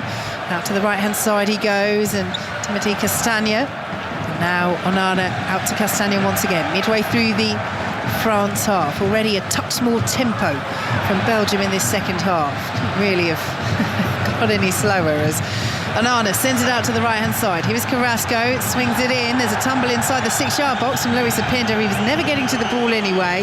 And our referee from Sweden, Glenn Nyberg, is happy to allow Maignan to collect that and for France to continue play 0-0. You know what, that's an absolutely delightful ball in from Carrasco down the right-hand side. He whips it into that space, into the 6-yard box, and it's so inviting, but there's nobody in there. Pender's at the the front post, and he's evaded him. There's no Lukaku, no Doku locking in at the back post, but that is a really good ball in, and your Lukaku or Pender in the next occasion, as soon as Carrasco gets you, getting yourself in there. Here are France in possession with Koundé, picked up now by N'Golo Kanté. As the French fans behind the goal to our left that France are now attacking raise their voices, and Griezmann plays it forward to the edge of the area, cleared away before it will reach Thuram. De Bruyne almost gives it away, but steered away to safety for now by Vertonghen. But France have picked it up again. Down the left-hand side they come. Here is Kylian Mbappe. Squares it to N'Golo Kanté. Urged to shoot. Tchouameni will do. Oh, deflection, made that a brilliant save. Wow, fast, dangled a leg, took a nick on the way through, and Casteels already going the right way, just had to spring a little bit further to his left and beats that ball away from the bottom corner. It's a France corner. Yeah, it's really good from France. A real nice zip to that passing sequence across the edge of the 18, and it's Kanté that just rolls a perfectly weighted pass into Tchouameni, who whips it. It's a lazy leg from Wout Faes, wasn't it? Good save from Casteels. So corner to France. Griezmann over to the far side to take it. Swings it into the edge of the 6-yard box. Tchouameni was in there. Upamecano as well. Théat's gone down for Belgium. Play continues. Mbappe goes for the curler. Low one. Just on the left of the 6-yard box. It's blocked away by Faes, and then Openda is penalised for a foul on Theo Hernandez. So France with the free kick midway through the Belgium half on this wide left-hand side. Still goalless here in Dusseldorf. Back to Wimbledon. Russell Fuller. First set to Emma Raducanu, and now a break in the second set. She leads Renata Zarazua of Mexico by 4-2, and the British wildcard Lily Miyazaki has the first set 6-2 against Tamara Korpach of Germany. Coverage from Wimbledon continues over on 5 Sports Extra, and at 1 o'clock tomorrow our coverage from Wimbledon on 5 Live will be back underway ahead of the 2 final last 16 ties at Euro 2024 tomorrow. Romania against Netherlands at 5 o'clock, Austria against Turkey at 8. Tonight we've got Portugal against Slovenia. Griezmann with the delivery, poor headed away by De Bruyne. Koundé will send it back in for the right hand side, and the header is over the bar from Thuram. It's another chance right on the edge of the 6-yard box. He was being well marshalled by the Belgian back line. He's getting in the right positions but just can't find the target, is he? Yeah, it's the second phase of the set piece for France. They whip it back in, and there's 3 players at the back post, Thuram, Rabiot and Mbappe, who were all lurking. And then, do you know what? I actually think Thuram needs to do better there. Comes off his shoulder, he doesn't quite connect with the ball properly, but that is a big chance again for France. A chance that they've not taken, and that is something that Didier Deschamps really targeted before this game. We need to be more clinically set. I'd be more worried if we weren't creating chances after they only scored 2 goals in the group stage. One was an own goal, one was a penalty, yet to score from open play, France. It's all about having that cutting edge in front of goal, he says. It's good enough saying it, it's all very well doing that, but not showing it again, France. Apart from that header in the first half from Thuram, I wouldn't say the chances are clean cut for France, but they're definitely the team that's looking more likely to open the scoring at the moment. Here is Koundé, has the ball midway through his own half, sends it back to Mike Maignan, the France goalkeeper, and out to the left-hand side, and William Saliba. Of course, it's a charge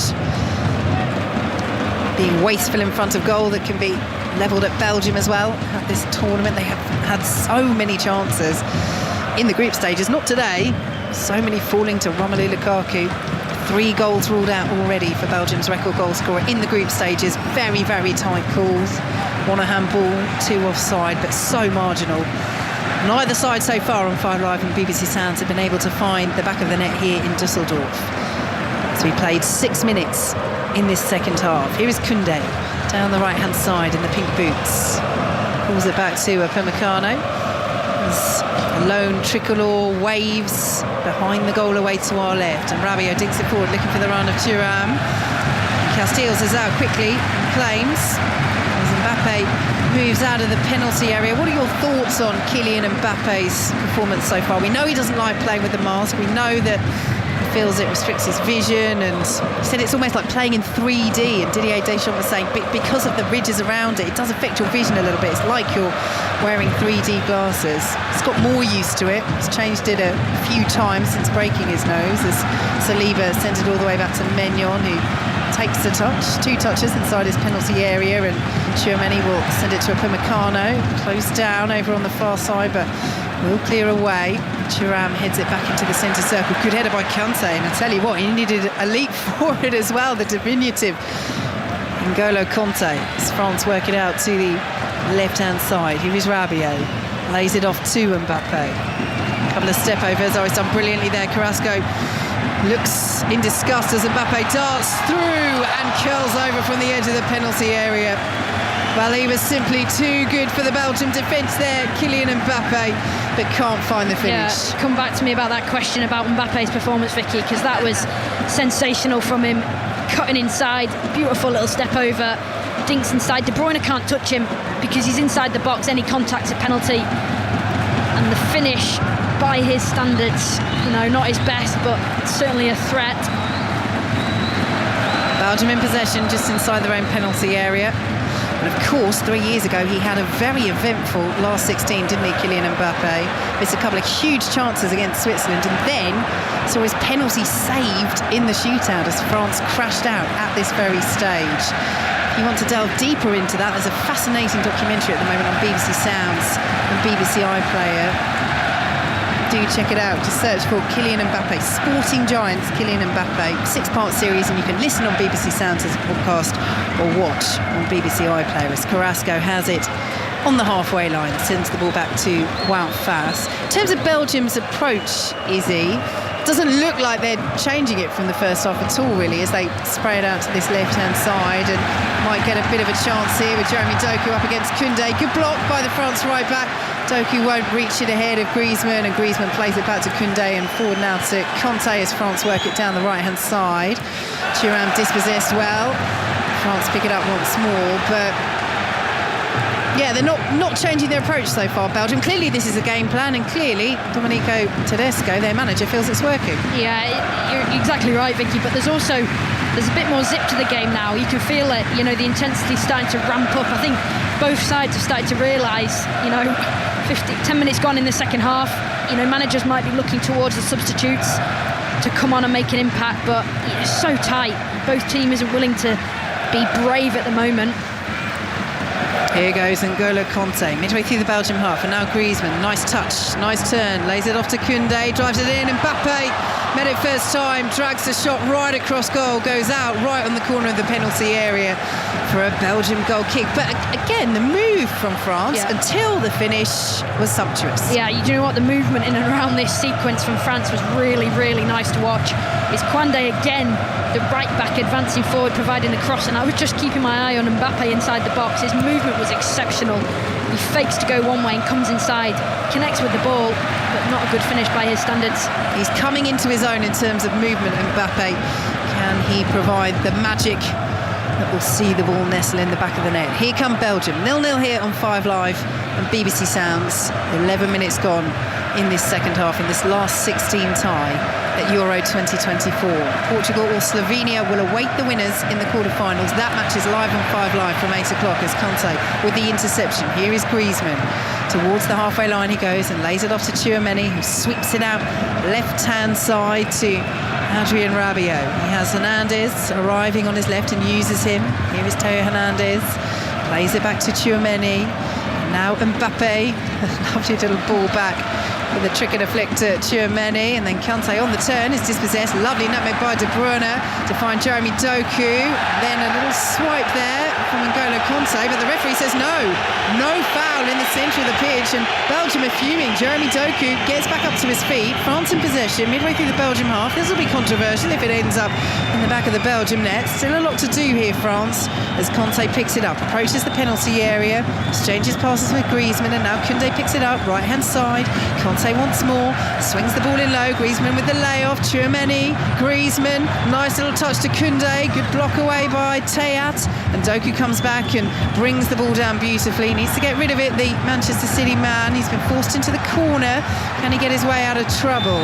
This time the whistle does go, even though the assistant right next to Jeremy Doku didn't put his flag up, and it's a free kick to Belgium, and they think they should have had one earlier, but in the end they've managed to withstand the France possession. Yeah, Doku has done really well there. Proper good job for his team, just getting them out of the defensive phase, forcing fight. He's got absolutely nowhere to go, and he just forces the foul from Koundé. But just watching a replay of that one, Kante on Doku.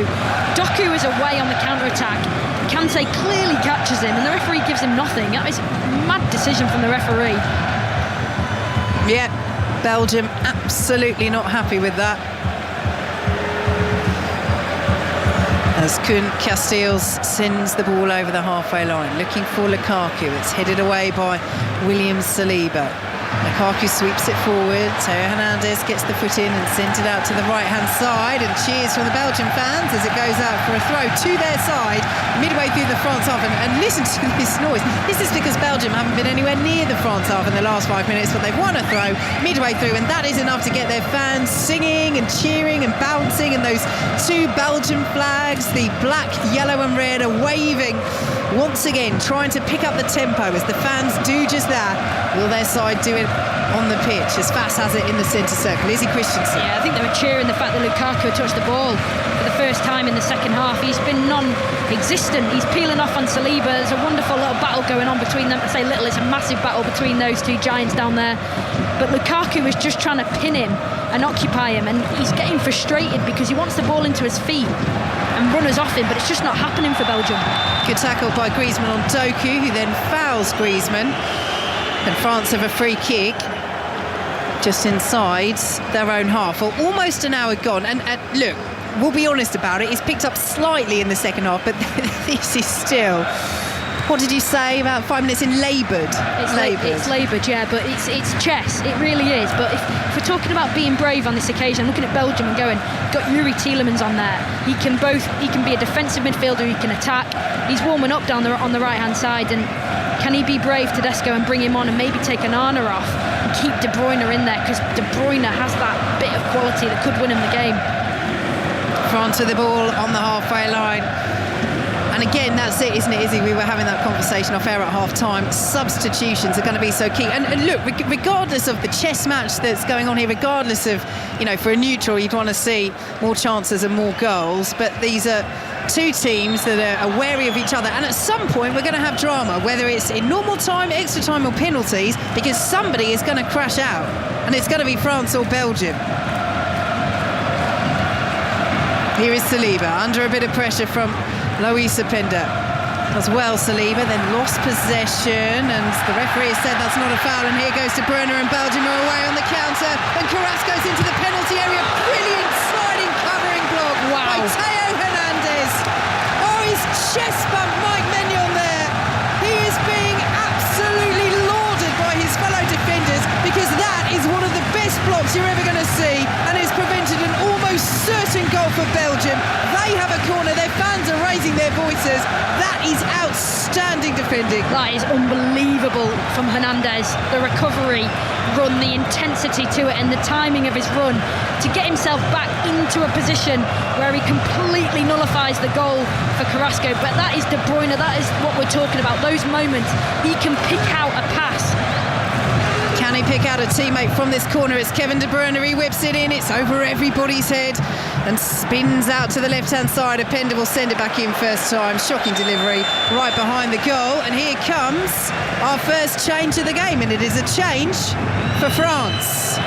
Marcus Thuram is coming off, and Randall Kolo Muani takes his place. He's had some chances, half chances mostly, but they have still come his way in this game, Thuram. Yeah, we thought it would be around the 60-minute mark, didn't we, when we were chatting at half-time that either manager, and they're both showing their cards now at the same time, 60-minute mark, and I think that little look from Tedesco, I won't be surprised if Openda comes off, because that cross might have been the final straw for him that went over the bar. Ball is all the way through with Koen Casteels for Belgium. So, Randall Kolo Muani to try and make a difference for France. 7 goals for the French double winners, Paris Saint-Germain this season. It's been a regular, but in and out of their starting lineup. But he's already putting pressure on the ball, and that pressure has paid off because it's helped Conte win it for France. And here goes Rabiot. Kolo Muani almost got it back from Conte. Rabiot has it instead, chips it down. Kolo Muani, he went down there on the edge of the penalty area. He had already laid the ball off. It would have been a free kick. The referee wags his finger. So does Amadou Onana, then gives him a thumbs up. Ball's out of play for a Belgium throw, and here comes that Belgium change. And you're completely right, Izzy, it is Loïs Openda coming off and Aurel Mangala coming on, so De Bruyne going further forward. Here we go now. It's De Bruyne. We did say this, didn't we? Again, another one of our half-time conversations. It's when Tedesco was going to release De Bruyne, and this is it now.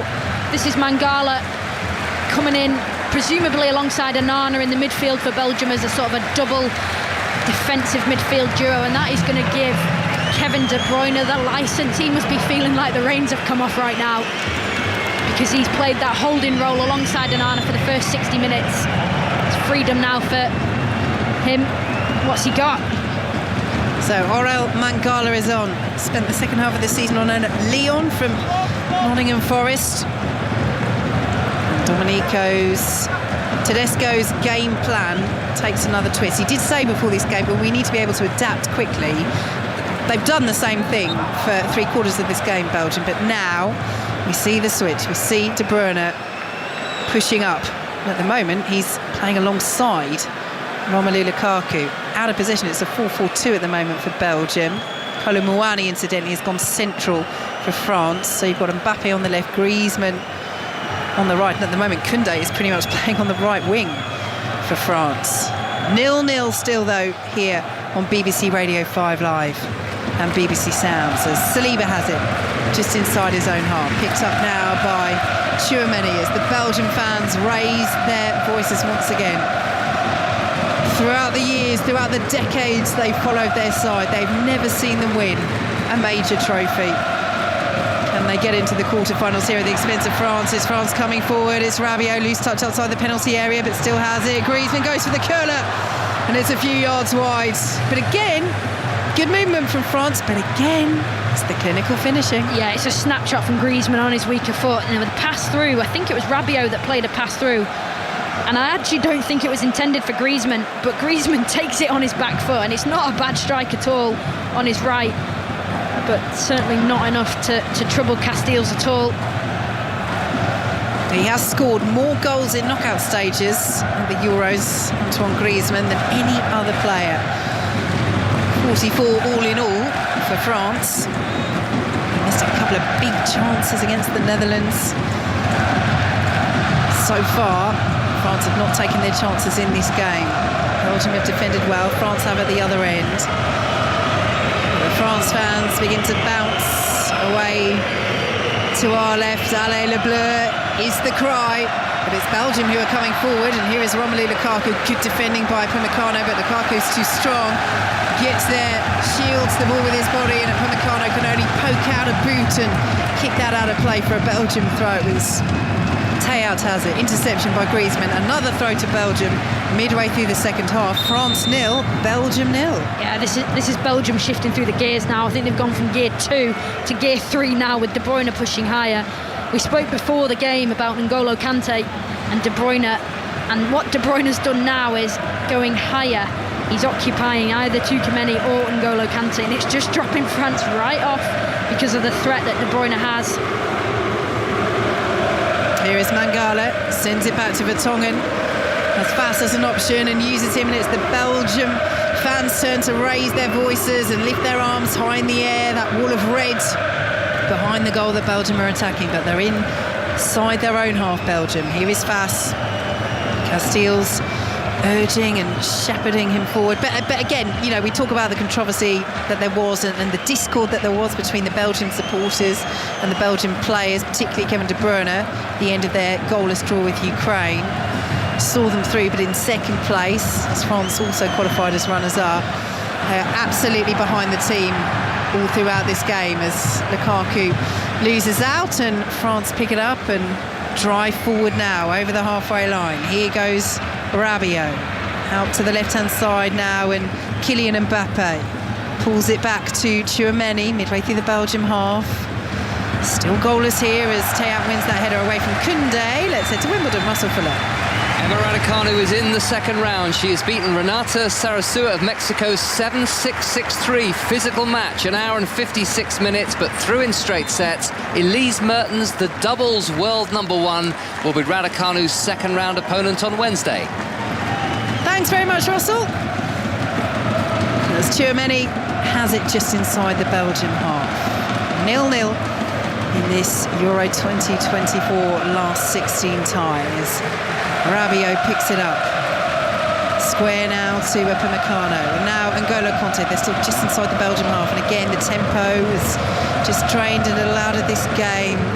There is so much caution on show here, isn't there, Izzy? But also so much positive defensive organisation, which is making it challenging for both sides to play through the respective back lines as Hernandez has it on the left-hand side. Here is Rabiot driving, trying to get away from Carrasco, who stood his ground, so Kanté picks it up, and now Mbappe out on the left once more. Pulls it into Griezmann, into the penalty area, lays it off to Tchouameni, who drives in 25 yards and sends a rocket into the French fans. Yeah, you know, it's really nice play again from France. Mbappe just with a really nice little disguised pass into the feet of Griezmann off that left-hand side, and Griezmann just lays a wonderful little pass into the path of Tchouameni. I tell you what, he catches it really well, but again, it's going over the bar. It doesn't trouble Casteels, but that is what Belgium restricted France to, shots from the edge of the box. And Belgium in possession over on the far side with Théat, and now Jan Vertonghen has it once more, all the way back to Casteels, and again Belgium just draining the tempo out of this game. France in the white shirts, the blue shorts and the white socks are just closing down that Belgian back three, playing in their dark red shirts, the black shorts and the dark red socks, as Casteels, all in green, plays it out to the left-hand side. And now Vertonghen will send it forward over the halfway line. Lukaku is tussling with Upamecano, lays it off to Doku on the left-hand side, and Nana was waiting for that, and he shouldn't have done, because Koulibaly was racing back and picks it up. He was asleep there, Amadou Onana. France have lost it though.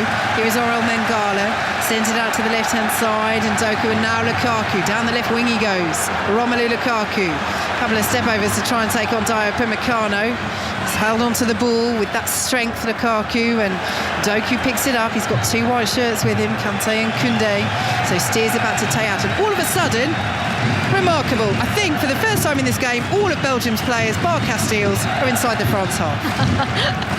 You're right, absolutely right, and that actually worked on that occasion, going long, pinning into Lukaku. And they've worked it well inside the areas. Lukaku, good save by Maignan. First time that Romelu Lukaku has had a sight of goal, and it's beaten away by Mike Maignan as Koundé brings it over the halfway line for France. And Saliba will pick it up in the centre circle, and all of a sudden we're reminded that Romelu Lukaku's on the pitch. Yeah, and that's how quickly things can change. He has been much better in this second half. Here goes Mbappe now, left-hand side of the penalty area for France, jinking his way through, almost got it back from Hernandez, then tumbled, then decided not to really appeal. Now he does, spreads his arms out, VAR will have a look, and all of a sudden, for about 30 seconds, it's end-to-end. Long may it continue on 5 Live and BBC. Oh, Kevin De Bruyne, what are you doing? You've slowed it to walking pace, all that hope, all that joy, all that expectation, and we're back to where we were, 0-0. In light of Wimbledon beginning to get today, it was a little bit like Wimbledon there, just for a few minutes going side to side, and then De Bruyne just slowing it right back down again. Right, Belgium have had the ball in possession. The referee has then stopped play. He's come to have a word with Mbappe. Now, Mbappe went down inside the penalty area. VAR, of course, will have a bit of a check. So what is the referee deciding to do here? It's not a penalty. Well, it's not a penalty. It's a drop ball to Belgium. That's rather bizarre. We're seeing a replay, Belgium in possession, regardless. We're seeing a replay here of that potential penalty shout. Even Mbappe didn't really appeal for it, although he did spread his arms as he got to his feet in the penalty area. It was a brilliantly timed challenge from Mangala, who just come on. He got the ball cleanly. I don't know what all the fuss was about.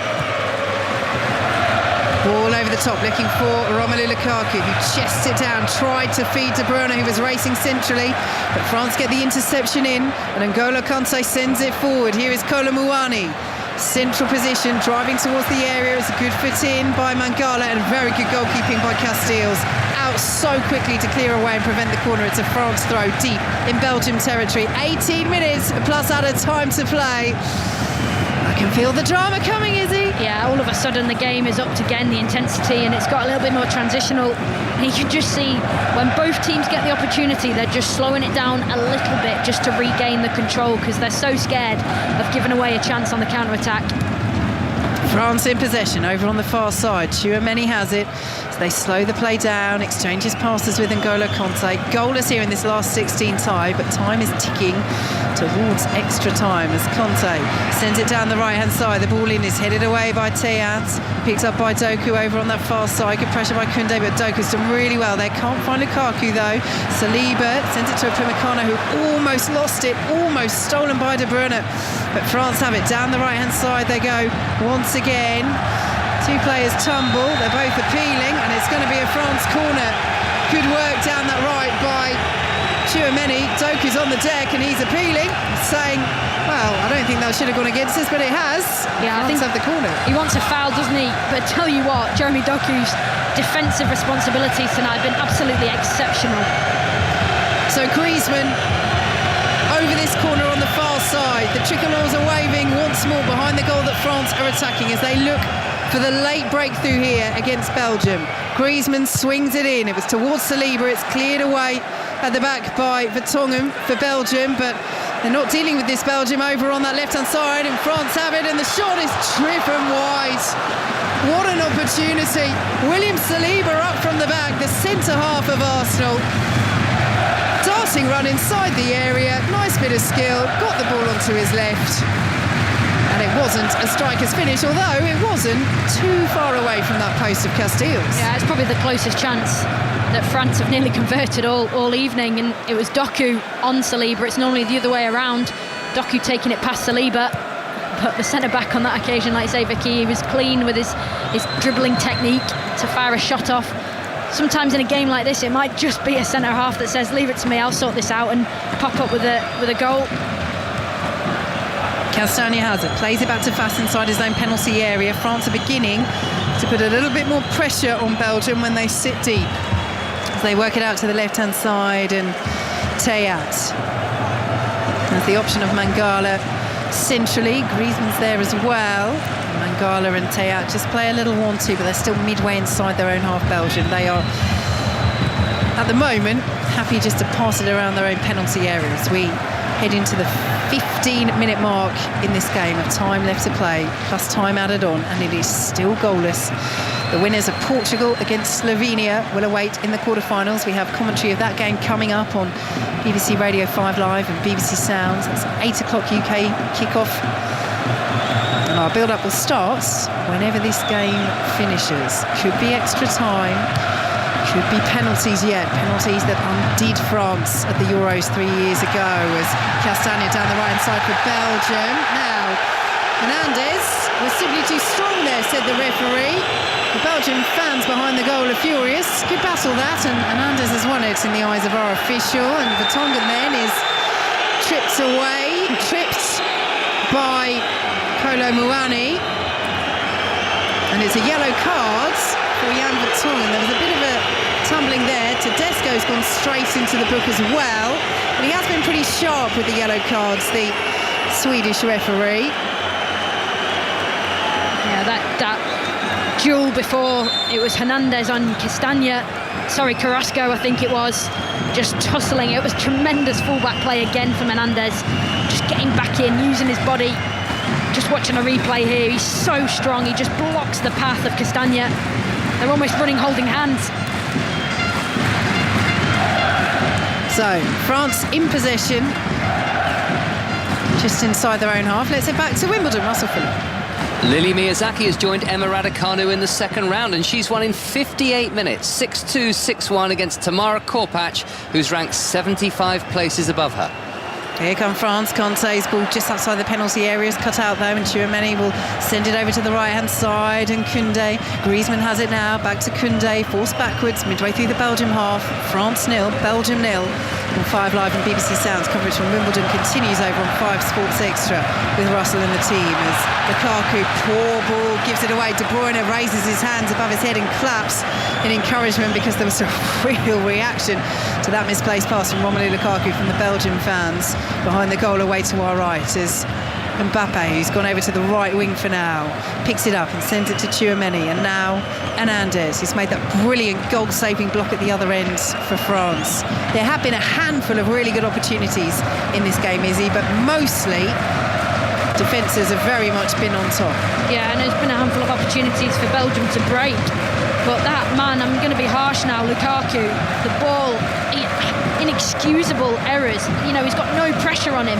Just to let the ball stick, hold it, get your teammates up the pitch, feed one of them, bring him into play, but he's not done any of that. Kolo Muani's ball out to the right-hand side. Koundé played it behind. Griezmann comes to Mbappe, who curls past the angle of post and bar from the edge of the penalty area. And we've just been talking about Romelu Lukaku and his inability to really do much in this game. Kylian Mbappe at the other end has had the chances. Yeah, it's come from the switch of play again from France. It's a lovely bit of play. Again, Koundé just down that right-hand side, the fullback. He just slots the ball. I think it's meant for Griezmann, and Mbappe just arrives onto the ball and he looks to shape it, you know, curl it with his right foot into that far corner, the near corner. Just goes over the bar again. Close from France, but just not close enough. Harold Mangala has been fouled, and Belgium have the free kick midway inside their own half as Romelu Lukaku waits on the shoulder of the French defence. And again, there will be questions about his performance in a Belgium shirt. He is, in many ways, such a frustrating player because we see that quality as he's trying to get in behind here, but Maignan has it. You know, he's got double figures for the last 12 seasons in domestic football. He's got 11 major tournament goals for Belgium, but only 2 have come in the knockout stages. And to be fair, we can't really assess his clinicalness in this game because he's had so few chances, but is he offering enough? Well, you know, I made comparison last night to England with Mr. Bellingham. You know, he's had a very quiet game, ineffective somewhat, and then he pops up because he has that star quality. And Lukaku is a similar kind of player in terms of he's got that moment, he just needs one chance, but he's got to stay in the game. He's far too deep at the moment. Belgium just dropping right off into a 4-5-1. As France come forward down this left-hand side, but that formation is keeping France at bay so far. Mbappe dispossessed by Onana. And again, I've got to say, the reaction from the Belgian fans, they're completely behind this. Whatever Domenico Tedesco is doing, they've decided, right, you know, we can have our say afterwards, but right now, we're going to cheer every block, we're going to cheer every throw, because we're still in it against the side that finished runners-up at the World Cup in 2022. The side have reached 3 of the last 4 major tournament finals as Koundé sends it in and Casteels comes and claims on the edge of his 6-yard box. Yeah, there's no urgency from Belgium there. Casteels just come and claims the cross, and there's no urgency at all to throw the ball out, to get anyone on a breakaway. They're just happy just to rebuild, keep it slow, keep it tight. But you know what the positives are for Belgium in this game is they're still in the game. They are still right in the game. This could go either way, and France know that the longer this goes on after being on top and having much of the better chances, that could easily throw it away to a team that's been rather non-existent in this match.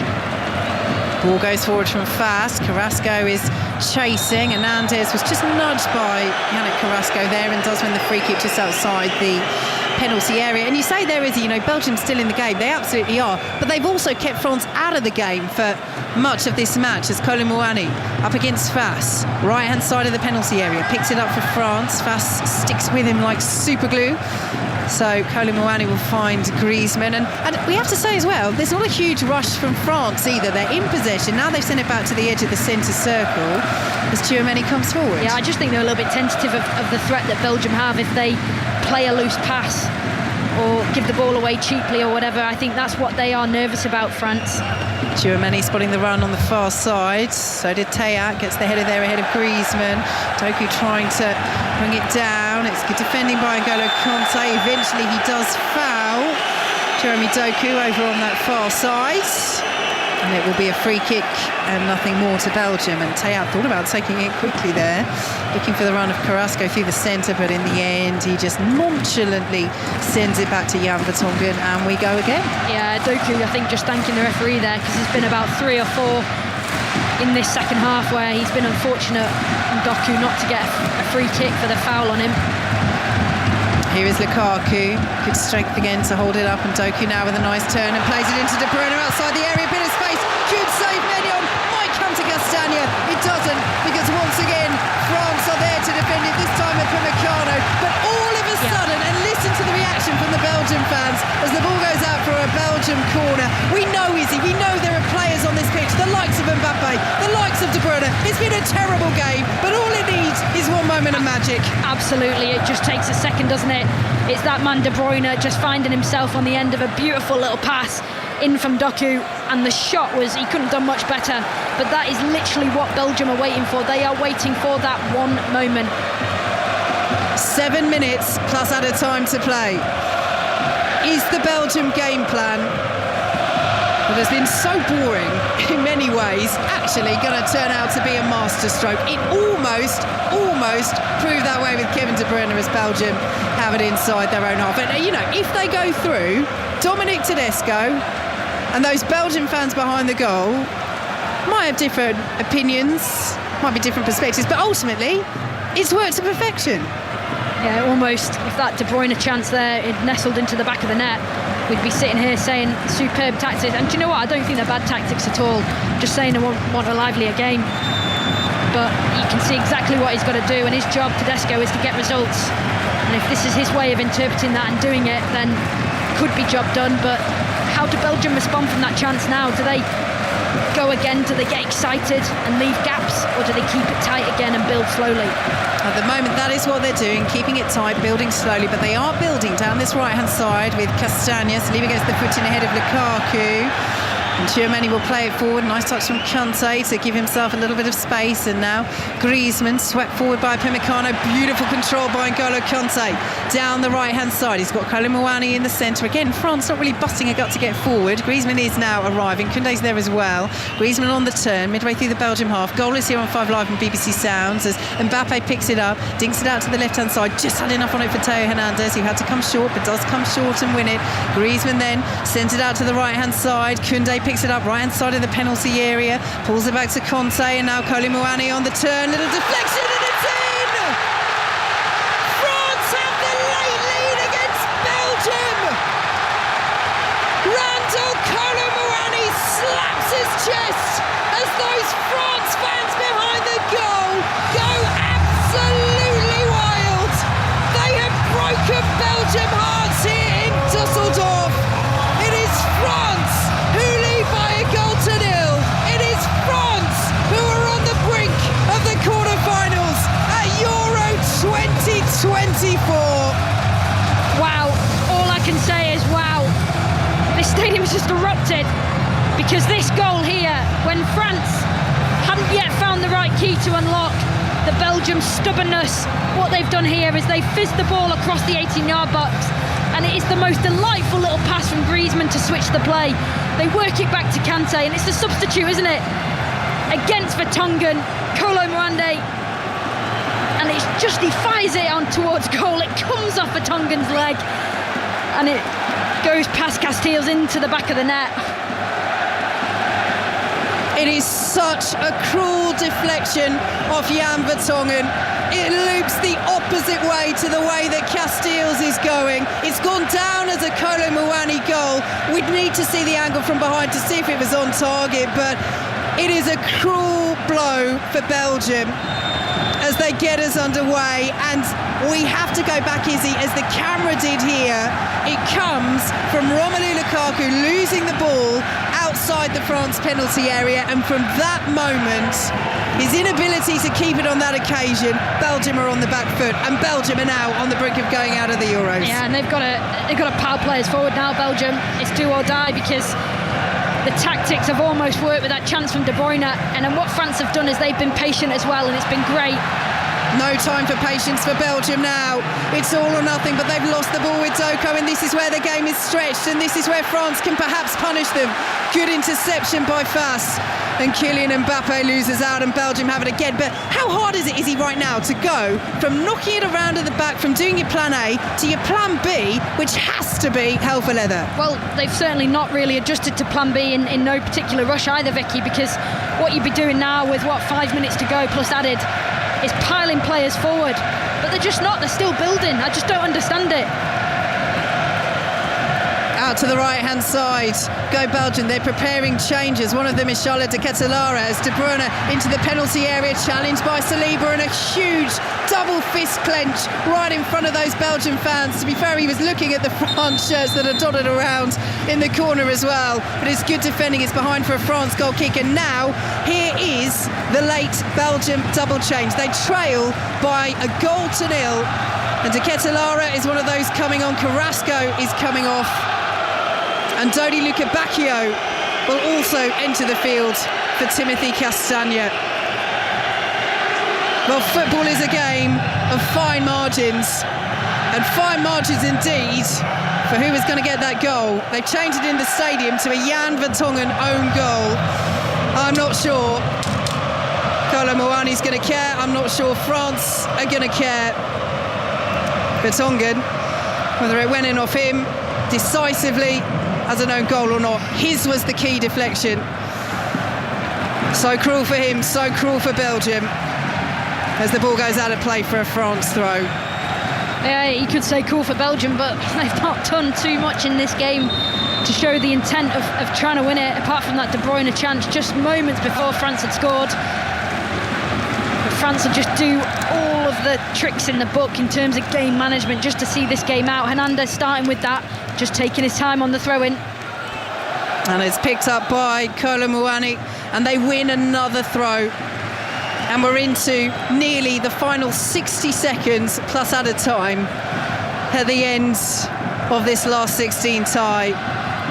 Sliding challenge from William Saliba on Charlotte de Ketelaere. He almost got himself... There is a length of green material that's just around the pitch there. It almost looks like very low-cut artificial turf. And William Saliba, almost as if he was diving into bed, almost ended up underneath it.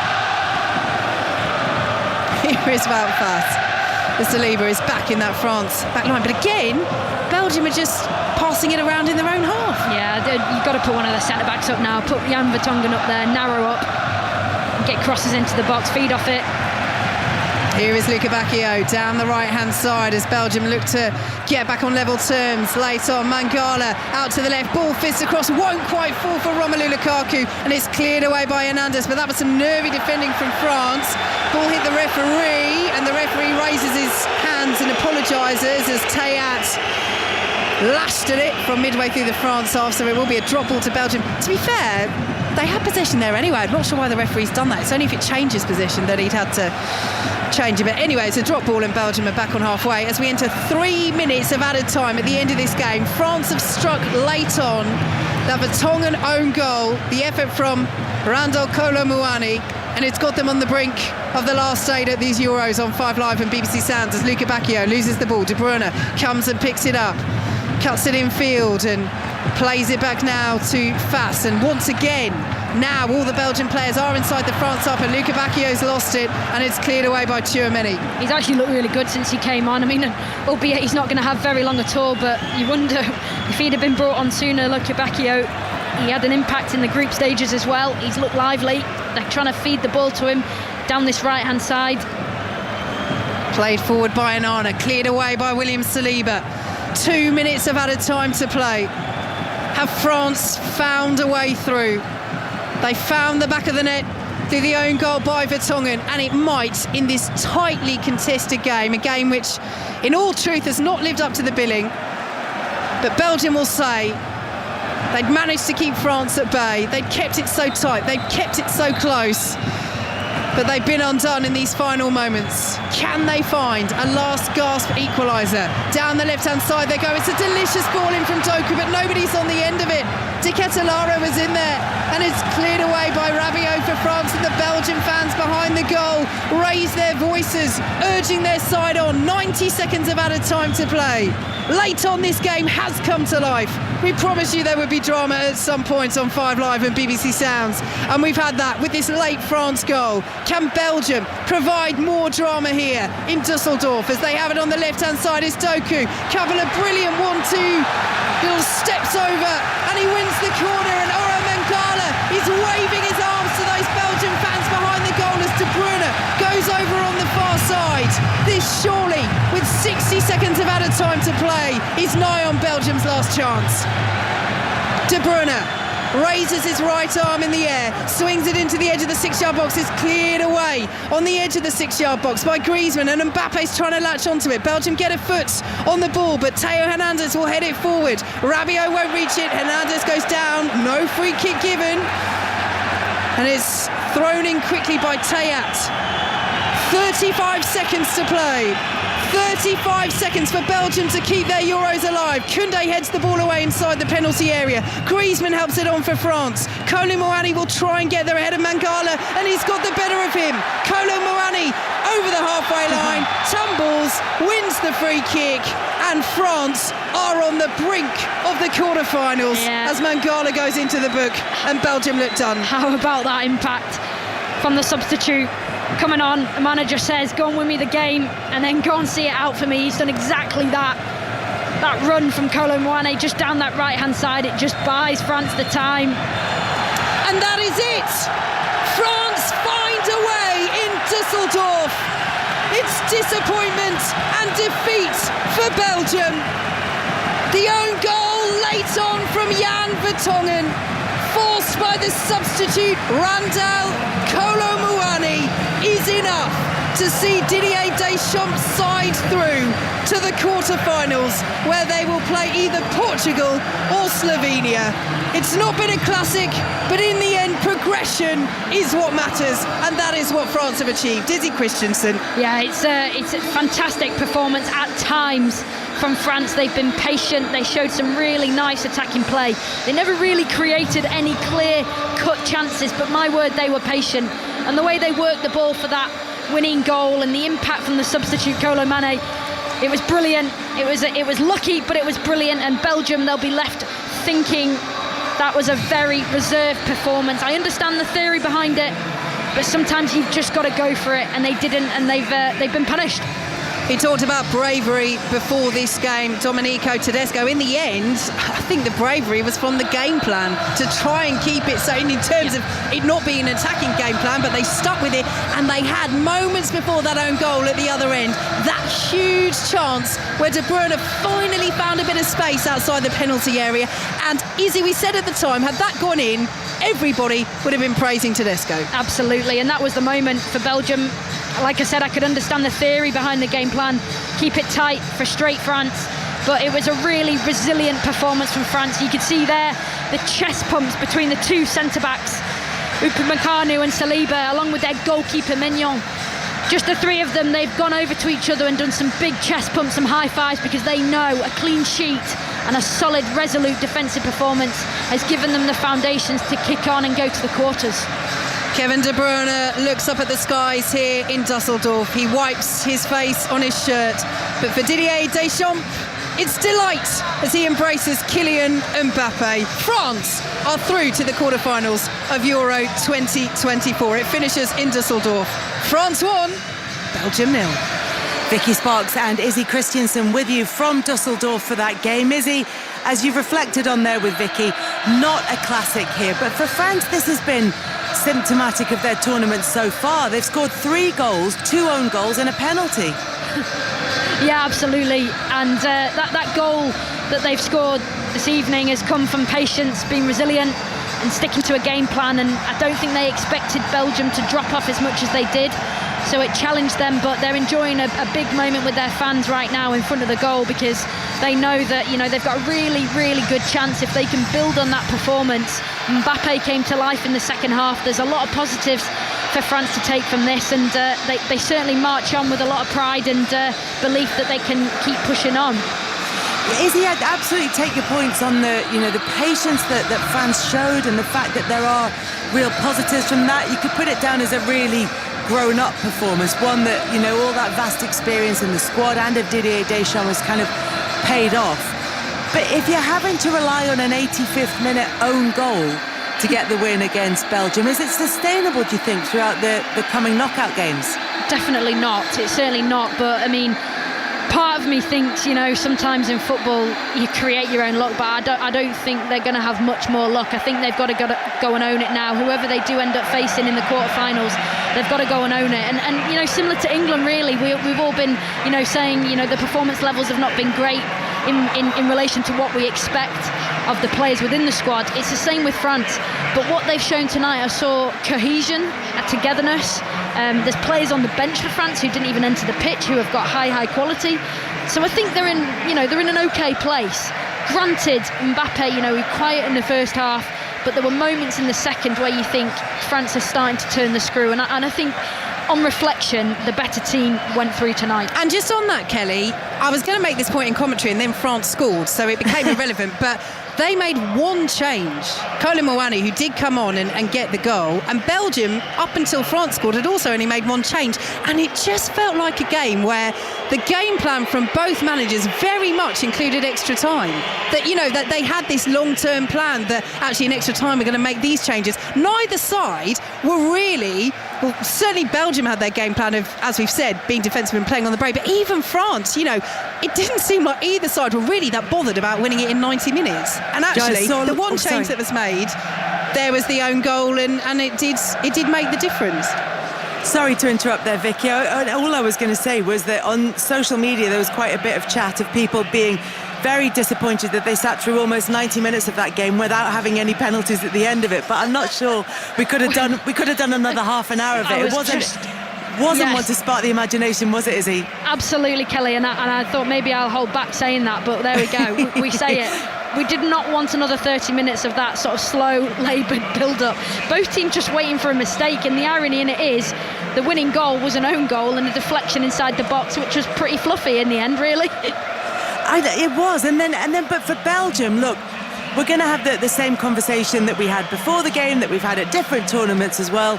Is this the last chance for that golden generation of players? And all I can keep remembering is that image of Kevin De Bruyne standing on his own in the middle of the pitch, looking up at the skies, and just that kind of round-shouldered disappointment from him.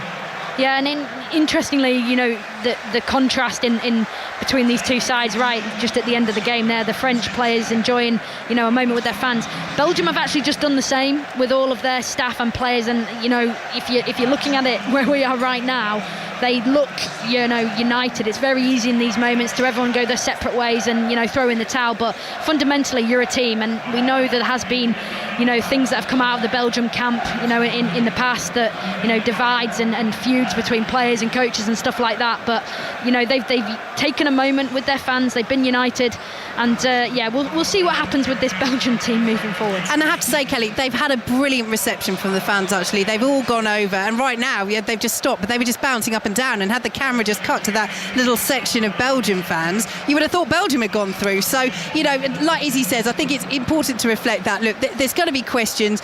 They came so close in some ways, in other ways it was still so finely balanced, and it was only really that one great chance for De Bruyne, but they're not getting the sort of reaction that they got at the end of the game against Ukraine. Absolutely not. I think all the fans inside the stadium certainly are happy with the way that Belgium tried to do that, and appreciate why Belgium tried to do that. I think there will be wider conversations about, with some of the attacking talent that they have in this side, and also I was reading comments about when they played a 5 at times against Ukraine, and the players were a little bit not sure that it really allows us to do what we want to. Now obviously Ukraine and France are very different prospects, but I think there will be a bit of a dissection of, was that the right approach, and how close did we come, and was it worth it? And Izzy, that's a theme that we were hearing there from Vicky, that's sort of developing for a lot of the nations with hopes in this competition, that maybe we're not seeing enough of their attacking talent. We're not seeing them pushing in the games and where they're going. And I think we've just lost comms to Dusseldorf. So I think Izzy and Vicky will try and get that back up and running. And they're back. Oh, it was back. Do you know what? If I just kept talking for a bit longer, I could have covered that. I'm furious now. No, but do you know what, Kels? That's probably in the top 5 moments of drama that we've had on 5 Live here from Dusseldorf it was this more afternoon. exciting than anything that happened in the game, bar the goal. Look, I just wonder, Izzy, and then Vicky mentioned it there about the reception they got after the Ukraine game, Belgium, and the sort of frustration that the fans felt that the team was playing for the draw, with De Bruyne going down over by the corner flag. I just wonder if they will look back on that game in particular and think, we could have been on the other side of the door. We didn't need to make this so hard for ourselves. Yeah, absolutely, and hindsight is a wonderful thing. And I think Vicky mentioned it at the start of the show that the response from the Belgian fans towards the Belgian players today before the game was very positive. And you learn in football very, very quickly that you have to forgive and forget quickly, otherwise it'll end up being a bit of a grey cloud over you, and things don't get very nice. So you've got to move on quickly, and the fans obviously weren't happy with the team, and fundamentally they've set up this game this evening against France, who are a top side. Arguably, have they proven that this tournament yet or not? Subject to debate, but they've set themselves up. They had a game plan tonight, which was to be boring and to stifle France, frustrate them, and it almost worked. But fundamentally, tournament football is cutthroat, and you have to come up with a plan of some sort. And the coach at the time with his staff will say that was the right plan in the moment that we thought. And if it doesn't work, obviously you suffer, because it's tournament football and you leave the tournament. But hindsight is a wonderful thing. But Belgium, they just didn't do enough this evening to win the game. France, though, are through to the quarterfinals, a 1-0 win for them. It was a Vertonghen own goal in the end, deflected from Kolo Muani's shot. France take the win, they move into the quarterfinals, and thank you very much to Izzy Christiansen and Vicky Sparks for this evening. Coming up on 5 Live, Portugal against Slovenia, all the build-up with Mark Chapman very shortly. And remember, on Sports Extra, you can hear all the coverage from the first day of Wimbledon. That's coming up after the BBC News with Dan Maudsley. The voice of